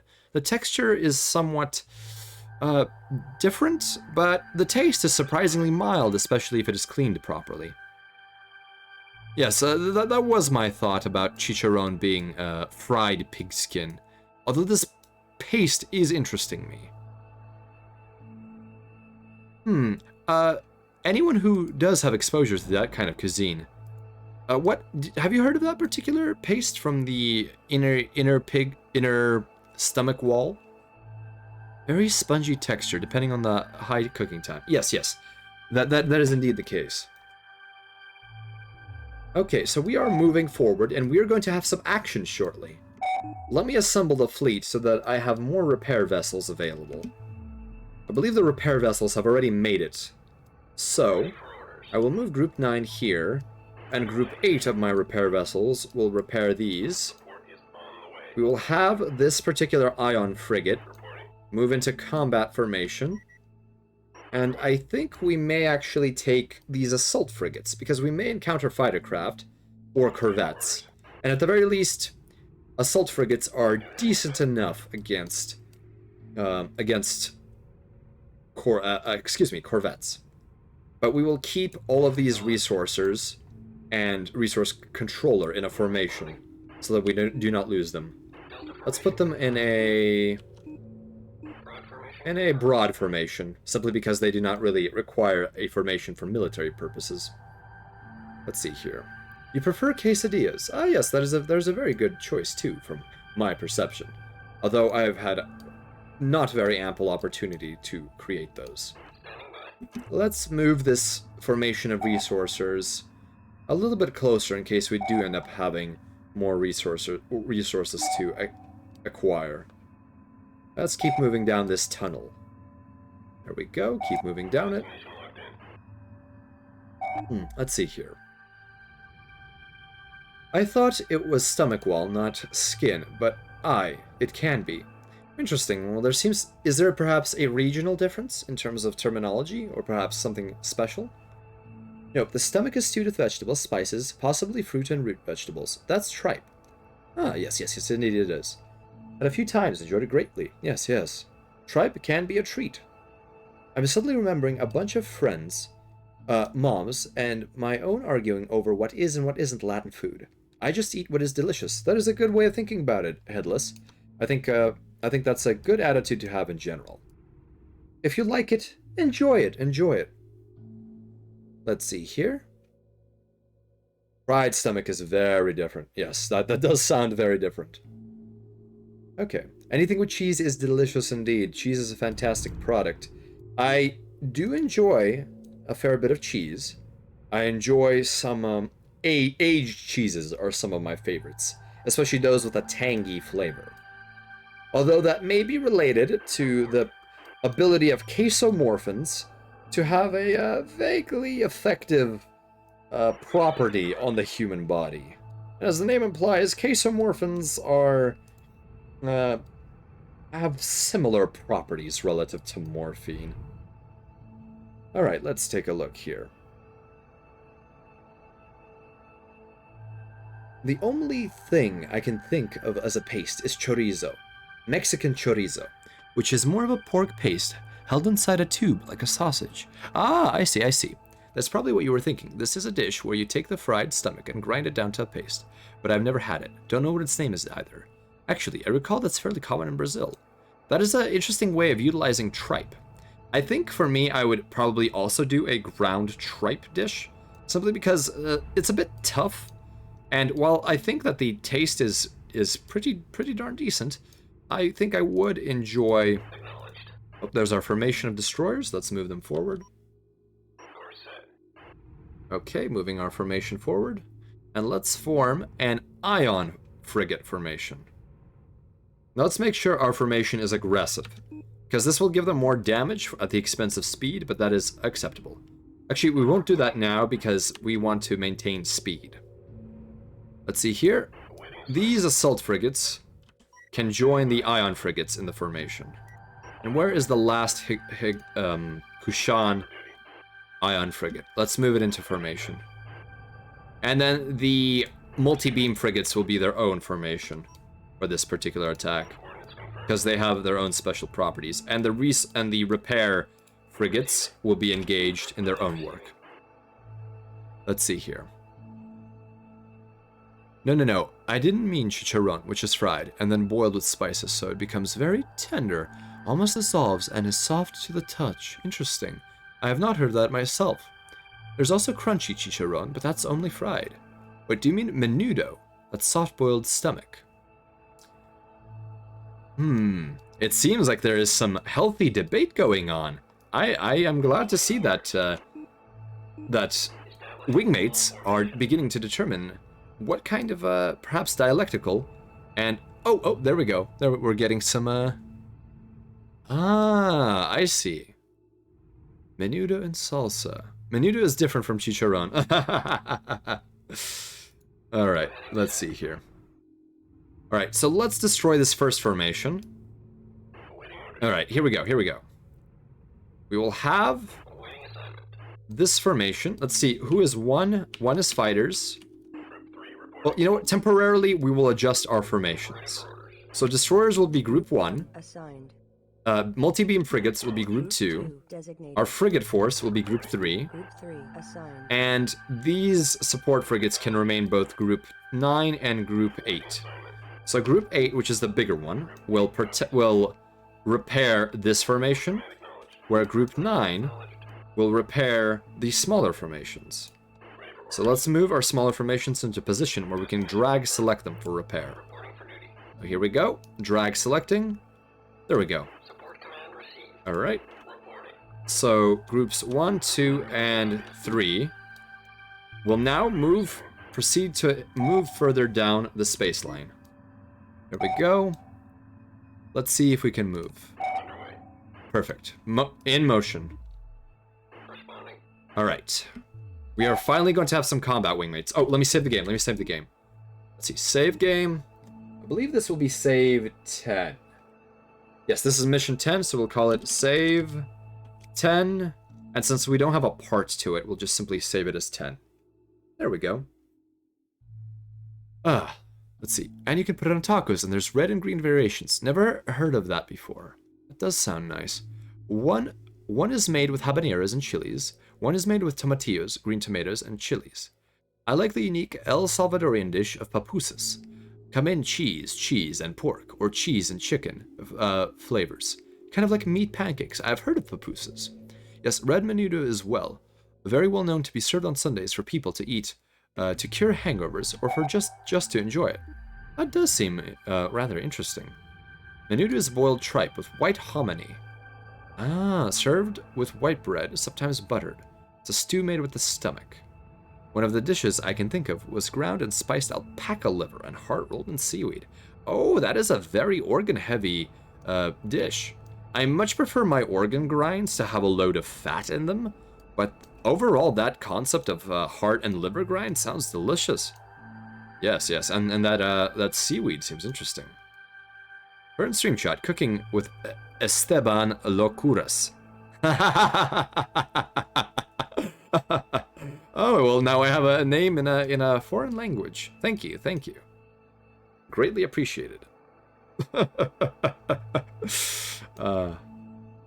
Alright, our forces are moving along swimmingly, and then we will begin our deep dive onto the enemy position. We will have to cross a bit of open space, but that will be okay. We should be able to handle the force that we are going to run into. And we may actually have access to more materials for construction in this situation. So let's also move our resources forward. Oh goodness, this mission is a challenge to say the least. Oh, look at all these paths. My goodness. Let's see here. I like Rocky Mountain oysters, but most people will avoid them once they find out what they are. I have personally not consumed bull testicles, but in a fried format, and I'm not talking deep fried with batter, but simply, done on a grill in a copious amount of some sort of fat, such as tallow, I think that I could consume them. Yes, Spanish-spoken space romance novel with a courier and 2 wives, one being an android with feelings. Oh my, that would be difficult. I cannot handle no wives, let alone having 2 of them. But I'm glad that you think that my existence could be quite so dramatic. Alpaca does have a good amount of fat, and it tastes excellent. Most cooks refuse to remove the fat. The texture is like very soft jerky, but eating more than 3 wraps is equivalent to eating 1 pound lobster soaked in butter. Oh, well, who wouldn't want to not eat 1 pound of lobster soaked in butter? That does sound fantastic. I enjoy a fatty mammal for consumption. This is why I enjoy our aurochs. They are bred with fat in mind. My goodness. The marbling in the flesh. Absolutely divine. I wonder how good South American MREs are. Well, I do not remember any particularly from Steve 1989's MRE review streams, but if I recall, the more modern ones are rather unremarkable, in the sense that they are decent and look similar to many of the other ones in the world, at least at that particular point in early 21st century Terran existence. Esteban, mi amor.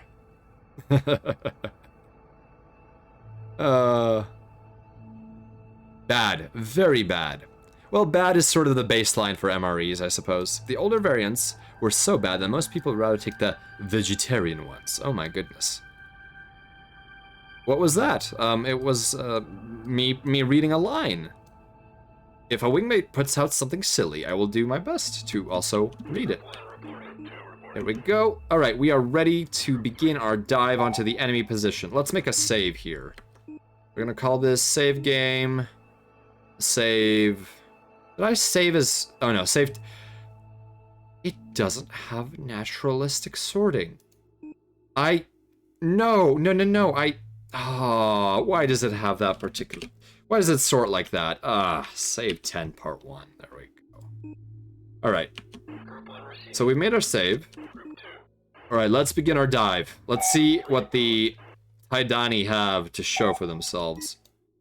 Begin.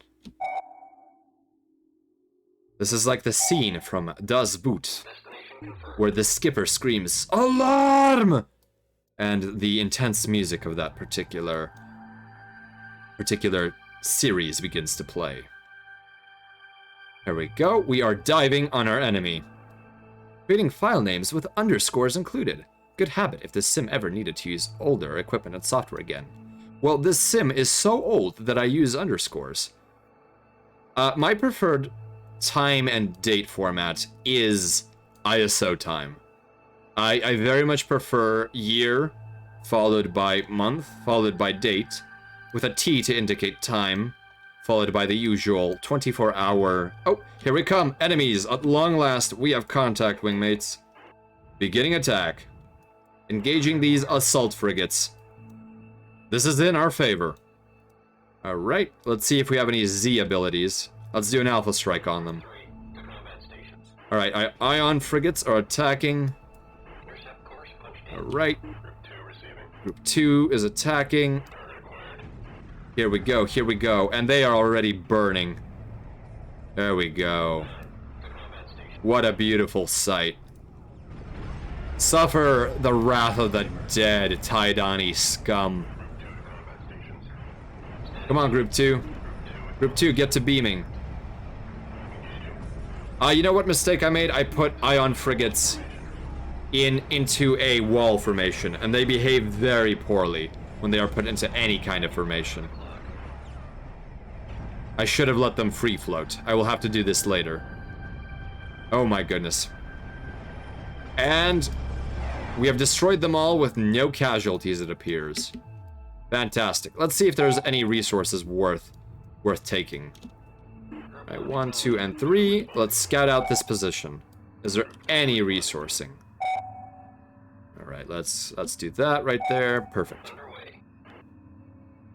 I recently watched Das Boot for a film studies class. What did you think of Das Boot, Attenborough? Let none live. No casualties except for paint damage. Indeed, the repair frigates are certainly doing their job. At the very least, for now, they are doing their jobs. Oh no, that is a piddling little asteroid.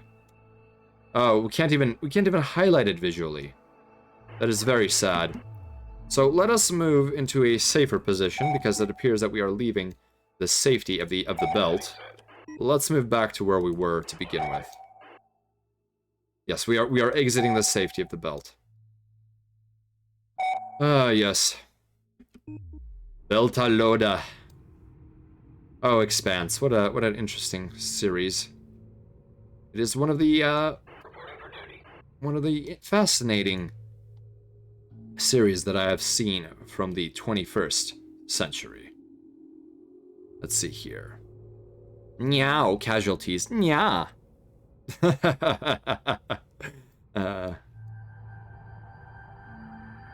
Let's see here. Let's repair our repair frigates. It is the eternal question. But if the repair frigates repair you, who repairs the repair frigates? And the answer is repair frigates should repair themselves. Or repair each other. And this is why we have 2 tactical groups of repair frigates. Or support frigates. Let's see if they can actually coordinate amongst each other to do proper repair. Oh, did you happen to watch Caprica? I did like it and I wished for a second season, but it never happened. So I watched the original Battlestar Galactica remake. And I did not get a chance to watch either Razor or Caprica. Caprica, if I recall, is the, I suppose, events prior to the first Cylon War within that particular setting. Is that correct? And Razor is, of course, operations during the first Cylon War. The later seasons of the remake, yes, they do get very, very odd. 33 is still, I think, the masterpiece episode of the Battlestar Galactica remake. And while there are other very good episodes, such as the one about the resurrection ship, I still think that 33 very much holds its own weight. Yes, it was a prequel, but it was well written, if I recall. Oh, that is good to hear. I'm very glad that everything I read in the Battlestar Galactica wiki resources certainly did indicate that Caprica had a charm to it. Okay. Tactical support frigate sounds like some crazy kith excuse to slap on an ion weapon to both ends of the ship. That would be interesting if you had an aft-firing ion beam. That would be quite the, I don't know if that would be tactically sound in the way that most of these battles play out. Oh my, whatever happened? Oh. That's what happened. The formation is in utter disarray. I really need to break up this formation. Okay. Wingmates, you should not follow this as an example, but I think in order to break up the formation, either there's a button for stopping a formation to have, from existing. I could peel it apart manually, or I could be very, very lazy and simply tell all of these to retire and then tell them to stop. And I think that will... Oh, that did not break the formation. Alright, I'll have to peel them apart manually. Alright, nope. No. Ah, come here. One by one, I will make sure that they no longer consider themselves to be part of a group. Here we go. Come on, behave. There we go. And one more. Okay. So now Group 2 is out of formation, which is good because ion frigates, multi-beam frigates behave very poorly. I forgot that that is a situation. Let's see here. I have not actually watched all of the Battlestar Galactica series, the original, all the way through. I've only seen the very beginning. I would contend that it is somewhat dated, although enjoyable if you are into that, much like some of the Star Treks are. Okay, let's make sure we save the game as save 10-2 or _2. Here we go, save the game. How long have we been going for? Okay, we've been going for quite a while, but I think that we may be able to complete this because... We may be able to complete this very shortly. Apologies for the duration, Wingmates, but this is, unfortunately, one of those scenarios that, oh boy, it takes a little bit of time. I appreciated how the plot was able to keep me invested in the plot, while also trying to glorify war as little as it possibly could. It is a weird balance. Yes, indeed. When writers make that to be a goal for themselves, it certainly takes a fair amount of skill and forethought in order to keep that going. It is very easy to fall onto spectacle. That it is indeed. Alright, here we go. Let's get our formations aligned. Group 9, alright, Group 8, which is larger, can protect these. And then, Group 9 can protect the remaining forces. Alright, let's make sure Group 9 has its assignment well known. There we go, let's grab that. Okay, Group 9 knows its assignment, so now we can move our forces forward. So Group 2, 1, and 3, let's move them down this path. Oh. Okay, here we go. So this path does travel up. So what we need to do is we need to do this, and we need to travel up a little bit. Actually, we should make sure we do this in shorter increments. We do not know how accurately we can follow this path. So there we go. Let's hope that works, Wingmates. And if we start taking damage, we will find out about it soon. Oh, no worries, Attenborough. I think I understood what you meant to say. I also have issues with proofreading my own self at times. Also, somehow they managed entropy as a religion, which was new for me. Yes, that is an interesting concept. Although I suppose entropy as a principle has a certain inevitability, the way that many systems of belief have a final inevitability. And thus, one could put their faith, for lack of a better term, into this particular end. Although to me, entropy is primarily that the universe wishes to rip itself apart, and is a very handy tool for understanding the basic principles of physics and why things occur. Are we going to get into entropy? Well, perhaps not the Battlestar Galactica entropy, because I am actually not very... Oh, excuse me, not BSG. But not into that particular spiritual form. But, the general idea of entropy is very fascinating. I think, to me, what is most fascinating about entropy is that life exists as a giant rude gesture to entropy in and of itself. Think about it this way. Through some sort of kickstarting reaction, cellular walls formed, and eventually RNA was able to find a way to properly begin replicating itself, or DNA. The jury is still out on which came first. Was it an RNA universe or a DNA universe? There are many theories. Let's see here, let's keep moving. And now we will climb a little higher in the dust cloud. So let's do our climb here. Not too high, not too high. And let's make sure we stay on the line. There we go. If this was more visible, this would be much easier to navigate, but as it stands, this particular particle cloud is incredibly annoying to deal with. Alright, let's keep going on.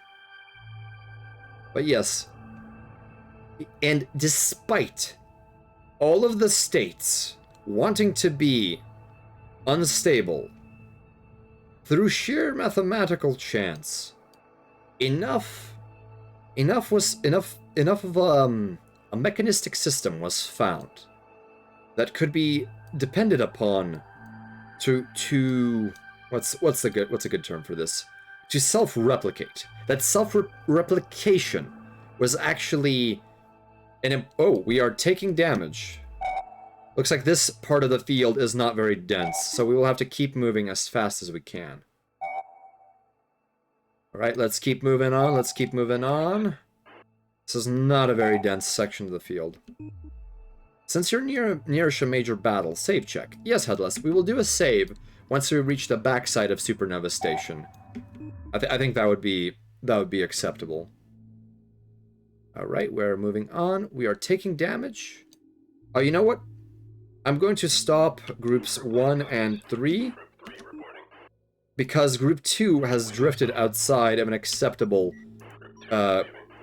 transit corridor. It is not that we are actually hitting radiation, it's that group 2 is drifting outside of the safety zone. Yes, it simply amazes me that against all odds, life continued to persevere, and it continues to do so. And I find that absolutely magical, for lack of a better term. It is certainly something that keeps me from going into hibernation now and then. Okay, let's see here. Through improbability we have arisen, and through probability we will perish. But in the meantime, we are on a grand journey.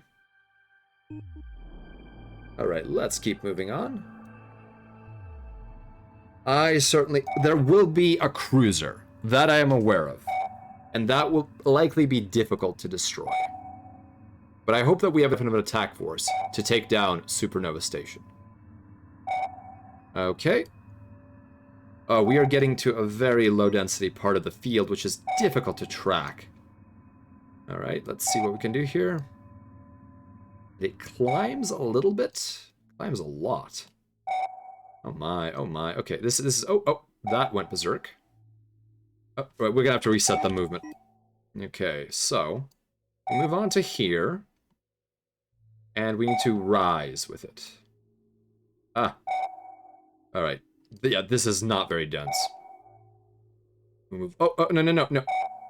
Why are you behaving like this? Cease. Cease these shenanigans. I simply wish to travel up. Alright, we're gonna have to use that. That is good enough to me, I believe. There we go. Alright, we are continuing our move. The flotilla is on the move. Oh no, indeed, yes, there was quite a... Oh! We actually have visual on Supernova Station. Oh my. But we have just lost visual of Supernova Station, but it is very much there. Well, we will be engaging in a major conflict very shortly. Let's see how this goes. I'm glad that the mothership is essentially safe. That is most endearing. I think we may be able to complete this within this current session, wingmates. I apologize for how late it has gotten, but I did not anticipate for quite this pattern to occur. Yes, one of a really possible way of life demise on Earth is a solar flare hitting the surface. It can happen, but it's just a probability, like me winning the lotto, or Haywire getting to interspecies wives IRL.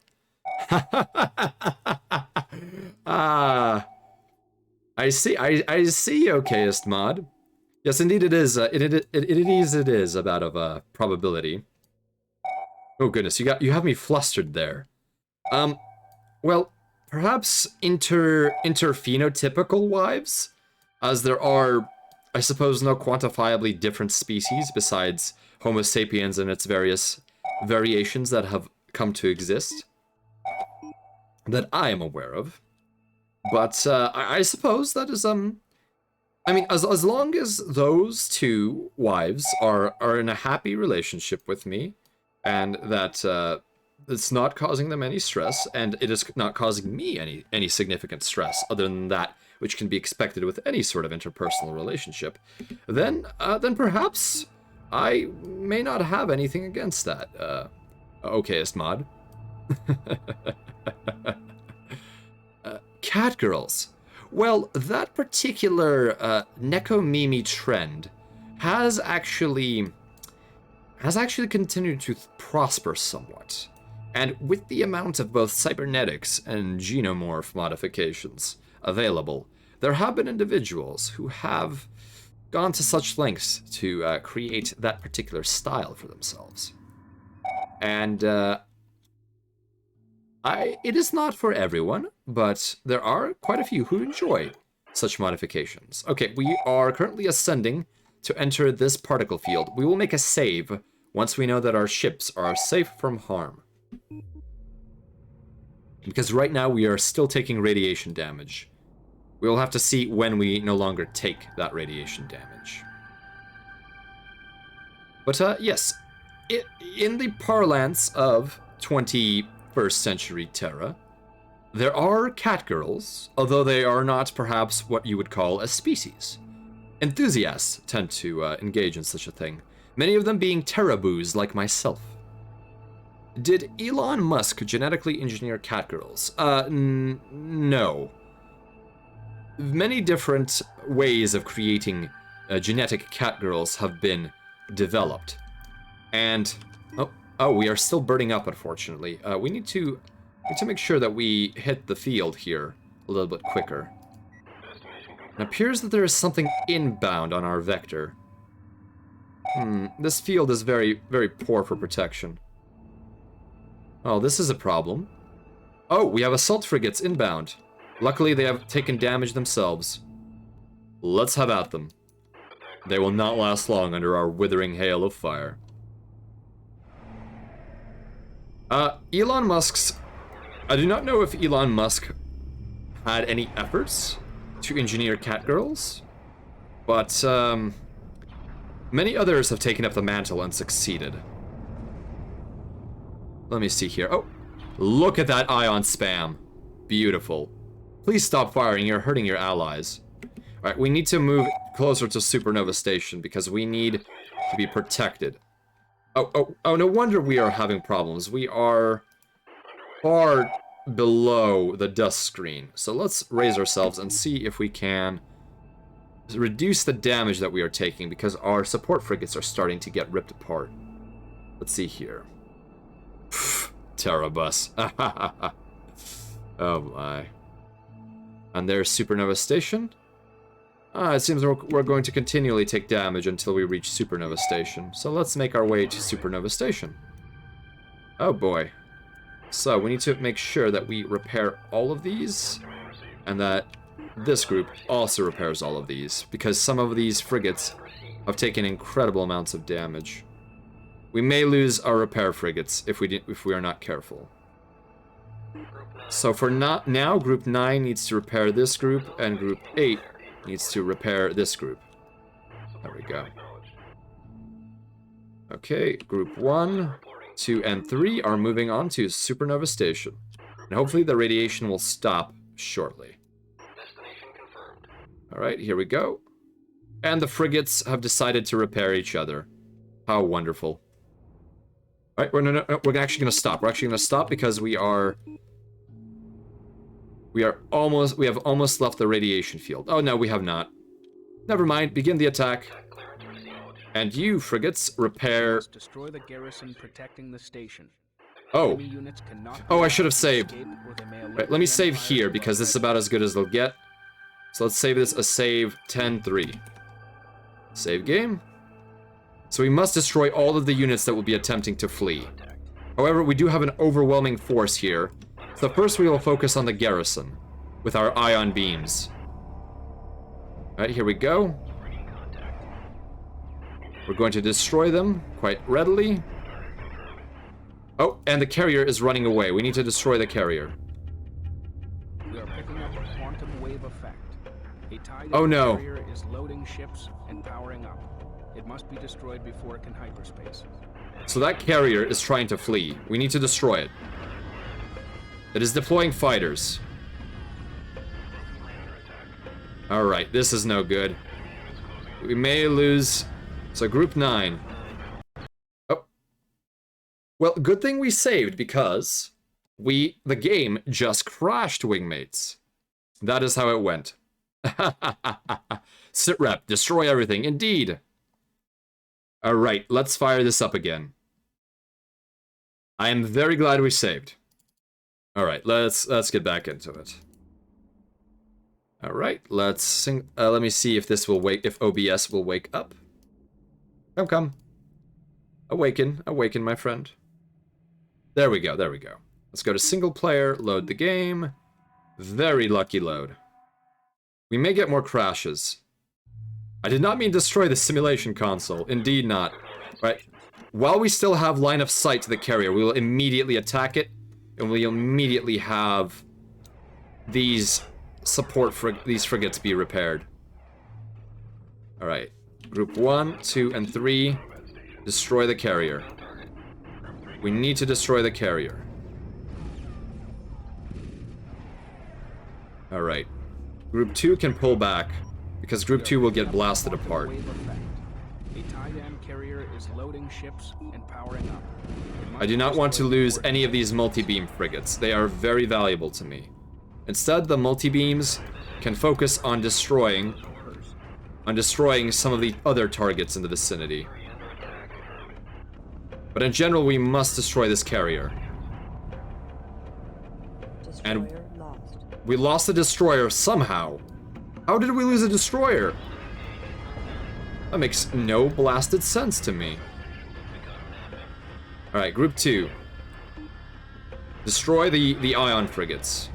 There we go. Okay, here we go. And destroy that group. There we go. Frigate lost. I do not want to know which frigate was lost. Probably one of the multi-beams, unfortunately, which is a huge blow. Alright, Group 2, take him out. Take him out, Group 2. Although Group 2 is being very heavily repaired right now. Group 1. Group 1, destroy the enemy. So, Group 1 and Group 3, destroy all remaining enemies. So I believe we have taken out... Okay, so now the missile destroyers come into their own, knocking out these corvettes. As you can see, their missiles, because they track the enemy, are incredibly effective at wiping out formations. Look at that, they're devastating the strike craft. They are OP. Let's see here. In the future, is the salvage corvette still the most powerful ship in the universe? Hello, Driving Vertigo. I do not know if there is a vessel that I would classify as a salvage corvette that I am aware of. And I am also not in the future, necessarily. I'm actually not quite sure what our temporal relationship is. But I very much think that there are small vessels used for utility operations, but any captain worth their salt will not allow boarders to take their vessel. If anything, it is very difficult to latch on and board any given ship. So what we are facing here are Taidan Defenders. And Defenders are fighter class ships with multiple gimbal mounted weapons. And they are very powerful in large groups. There we go. As you can see, the multi-beams are absolutely delivering a spectacular performance, and so are the missile destroyers. Beautiful, beautiful. Absolutely fantastic. Eventually, the salvage corvette will be replaced with a more modular and utilitarian vessel. Destroyer was focused on corvettes. Yes, I will have to replace one of my... looks like one of my Kushan gun destroyers was lost. So I will replace it as soon as possible. And Group 9. Group 9, continue repairing. Group 2. Group 8, do the same. Wake up, wake up. We are taking damage. And I believe we have almost destroyed the enemy here. Except for there is one more corvette remaining. Let's see, Group 1. Group 1, take out everything remaining. So Supernova Station is about to go atomic on us. No multi-beams lost. Yes, indeed. I am very pleased about that. All of the multi-beams, which are a precious resource, are saved.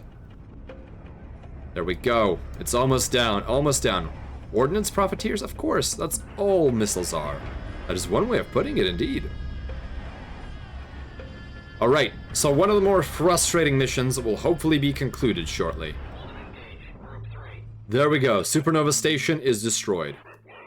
Let's make sure we move our destroyers, which are taking damage from solar radiation, into the shielded area, which has dense enough particulates. Fantastic. All right, let's begin repairs. So Group 9 can repair everything, and Group 8, the survivors thereof, can repair everything. There we go. Perfect, perfect. Whew. Let's make sure we save the game. Save game 10-4. 10-4. There we go. Perfect, perfect. Okay, let's take a look at our objectives. Destroy all enemy forces. Oh. You want me to destroy all enemy forces now, do you? Okay, then. I'm afraid that we're actually going to have to destroy all enemy forces. Even though we destroyed Supernova Station. We must destroy the garrison protecting the station. Enemy units cannot be allowed to escape, or they may alert the Empire to our presence. I do not see any enemies in my immediate vicinity, but I believe I'll have to take out the remainder. A Taidan corvette had a critical existence failure when 12 missiles locked on. Indeed, it did. Very much so. Okay, well, wingmates, it is getting a little bit long in the tooth now. So I think what we will do is we will save this mission, and then I may actually complete it on my own time, because the rest of this is a very tedious and annoying process of destroying the remaining enemies. So I will save the. I've saved the game. I will save it again, though. Yes, mine clearing, and mine clearing is not exactly exhilarating. Although it is a Zatsudan opportunity, as they say. Alright, so I think that was good. Let us exit the simulation for the time being. Mines and mine layer corvettes, I do not look forward to that. It is going to be quite tedious. But at the very least, Supernova Station has been destroyed. And the enemy will not be able to reinforce any forces they have in the field. Alright, here we go. Let's go back to the station. Alright, wingmates, thank you very much for accompanying me for as long as you did in our continued adventure with Homeworld Classic. I think that the duration of each scenario will unfortunately vary in time, and in this case, it's certainly demanded that we take our sweet time in order to do it correctly. But I think it has paid off in that we have suffered minimal casualties. and also have not lost any irreplaceable vessels during our operations.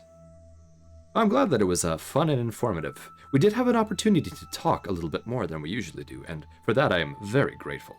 I appreciate it. And for anyone who was chit-chatting about the food and the like. Always interesting to hear what other cultural norms are in regards to nutrition. I will return, possibly with more alcohol next time. Well, that is great to hear, Warstar. I hope that you will be back at the convoy with your cargo of precious liquors. Sometimes the best way to win is to do your best not to lose. Indeed, indeed. I agree with that, Attenborough. Hello, Corpse. I see that you were lurking within the void of space. Good to see you here. Thank you for coming by. Well, wingmates, why don't we figure out who we would like to raid? Oh, and since I have not had a schedule all week, and I apologize for that, simply it's been a little bit busy and things have been too up in the air, but this weekend, at this usual time slot, I may do guerrilla streams of some sort. Potentially more battle mech design with another VTuber, and potentially some Kerbal Space Program, or maybe more Sins of a Solar Empire, as I played Sins of a Solar Empire on Thursday. And maybe something else, maybe a story reading if I am able to find that particular story. But either way, I look forward to all of it. Oh, Paperback just started streaming. I did raid him yesterday, so while I do love my bro, Paperbag, and I use the bro as a Terran term of endearment. My associate, Paperbag. Yes, yes. Oh, let's see. So, Paperbag is online. Guardian Zet is doing Monster Hunter Rise. Thinkerbella is online, but I think Thinkerbella is a little beyond the caliber of the kind of raids that I would do. Let's see here. Baka Mitai is also on. Well, does anyone else have any particular suggestions? Yes, I wouldn't. Chicksama. I have not heard of Chicksama. Allow me to find that particular channel and see what they are doing. Let's see here. 1 second, please. Oh, Chicksama on Twitch, a fighting game player. Let's see here. A competitive fighting player. Oh, she's playing Omori. Oh, I see. Well, you know, I have not rated this particular individual yet, and Omori is... This is somewhat, my line of thinking, but Omori is a cooldown game for me, so maybe that might be something to rate, something to do. Let's see here. Okay. Yes, yes. Okay, well, why don't we check out someone new? Feel free to attend whoever you would like to visit. As always, raids are, of course, optional. And if you have someone else you would like to be watching more, feel free to step away and enjoy them. I think that everyone needs to be aware of their interests and adjust to that. I will absolutely not shame anyone for that.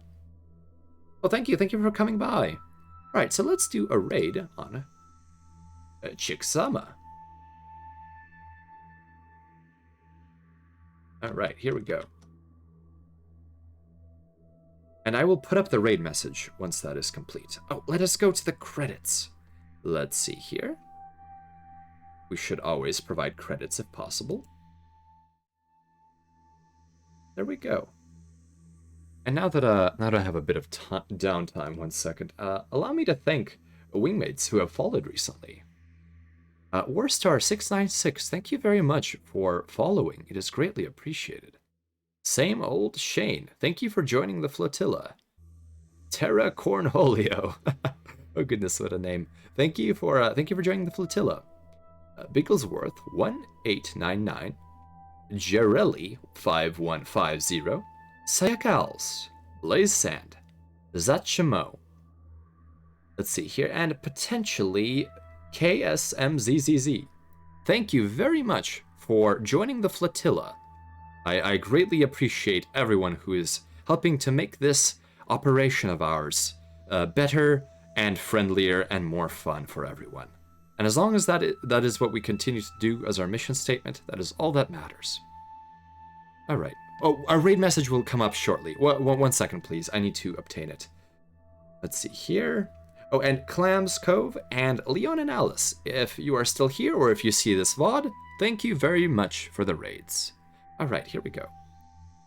Needed to see some Kushan vessels again. And yes, Warstar, I will be continuing, hopefully through the entire Homeworld series. This will be followed by Cataclysm, and then by Homeworld 2. I may do original or remastered. I am not sure which. Remastered is beautiful, but the original has some je ne sais quoi to it that better graphics cannot replicate. I'll have to decide later, though. Okay, here is the raid message ahead of the raid. Let me do that. There you are. It is emote agnostic, but feel free to adjust with the emotes that you have in your possession if you believe they are of a better fit. Embellish as you see fit. It is a copyleft license on that particular raid message. I'll be watching from a dirty old cruiser with an inflated weapons package. Ah, Warstar, you have good tastes in how to live a life. Wonderful. All right, and I keep forgetting to copy the URL. There it is. Okay, let us engage the raid. Raid Chikzama. All right, everyone. Well, let's be on our best behavior as raiders. Make sure we get our power armor fully charged. Make sure that our ammunition is loaded and using the correct types for the enemies that we expect to face. We are ready. See ya, Esteban. Oh, goodness. All right, everyone. Mi amor. All right. So, wingmates, as always, please make sure your jump calculations are correct, that you keep your propellant tanks topped off, and that you always fly safe. All right, let us engage the raid in short order. Thank you very much for being with us. I will see you on the next jump. Take care.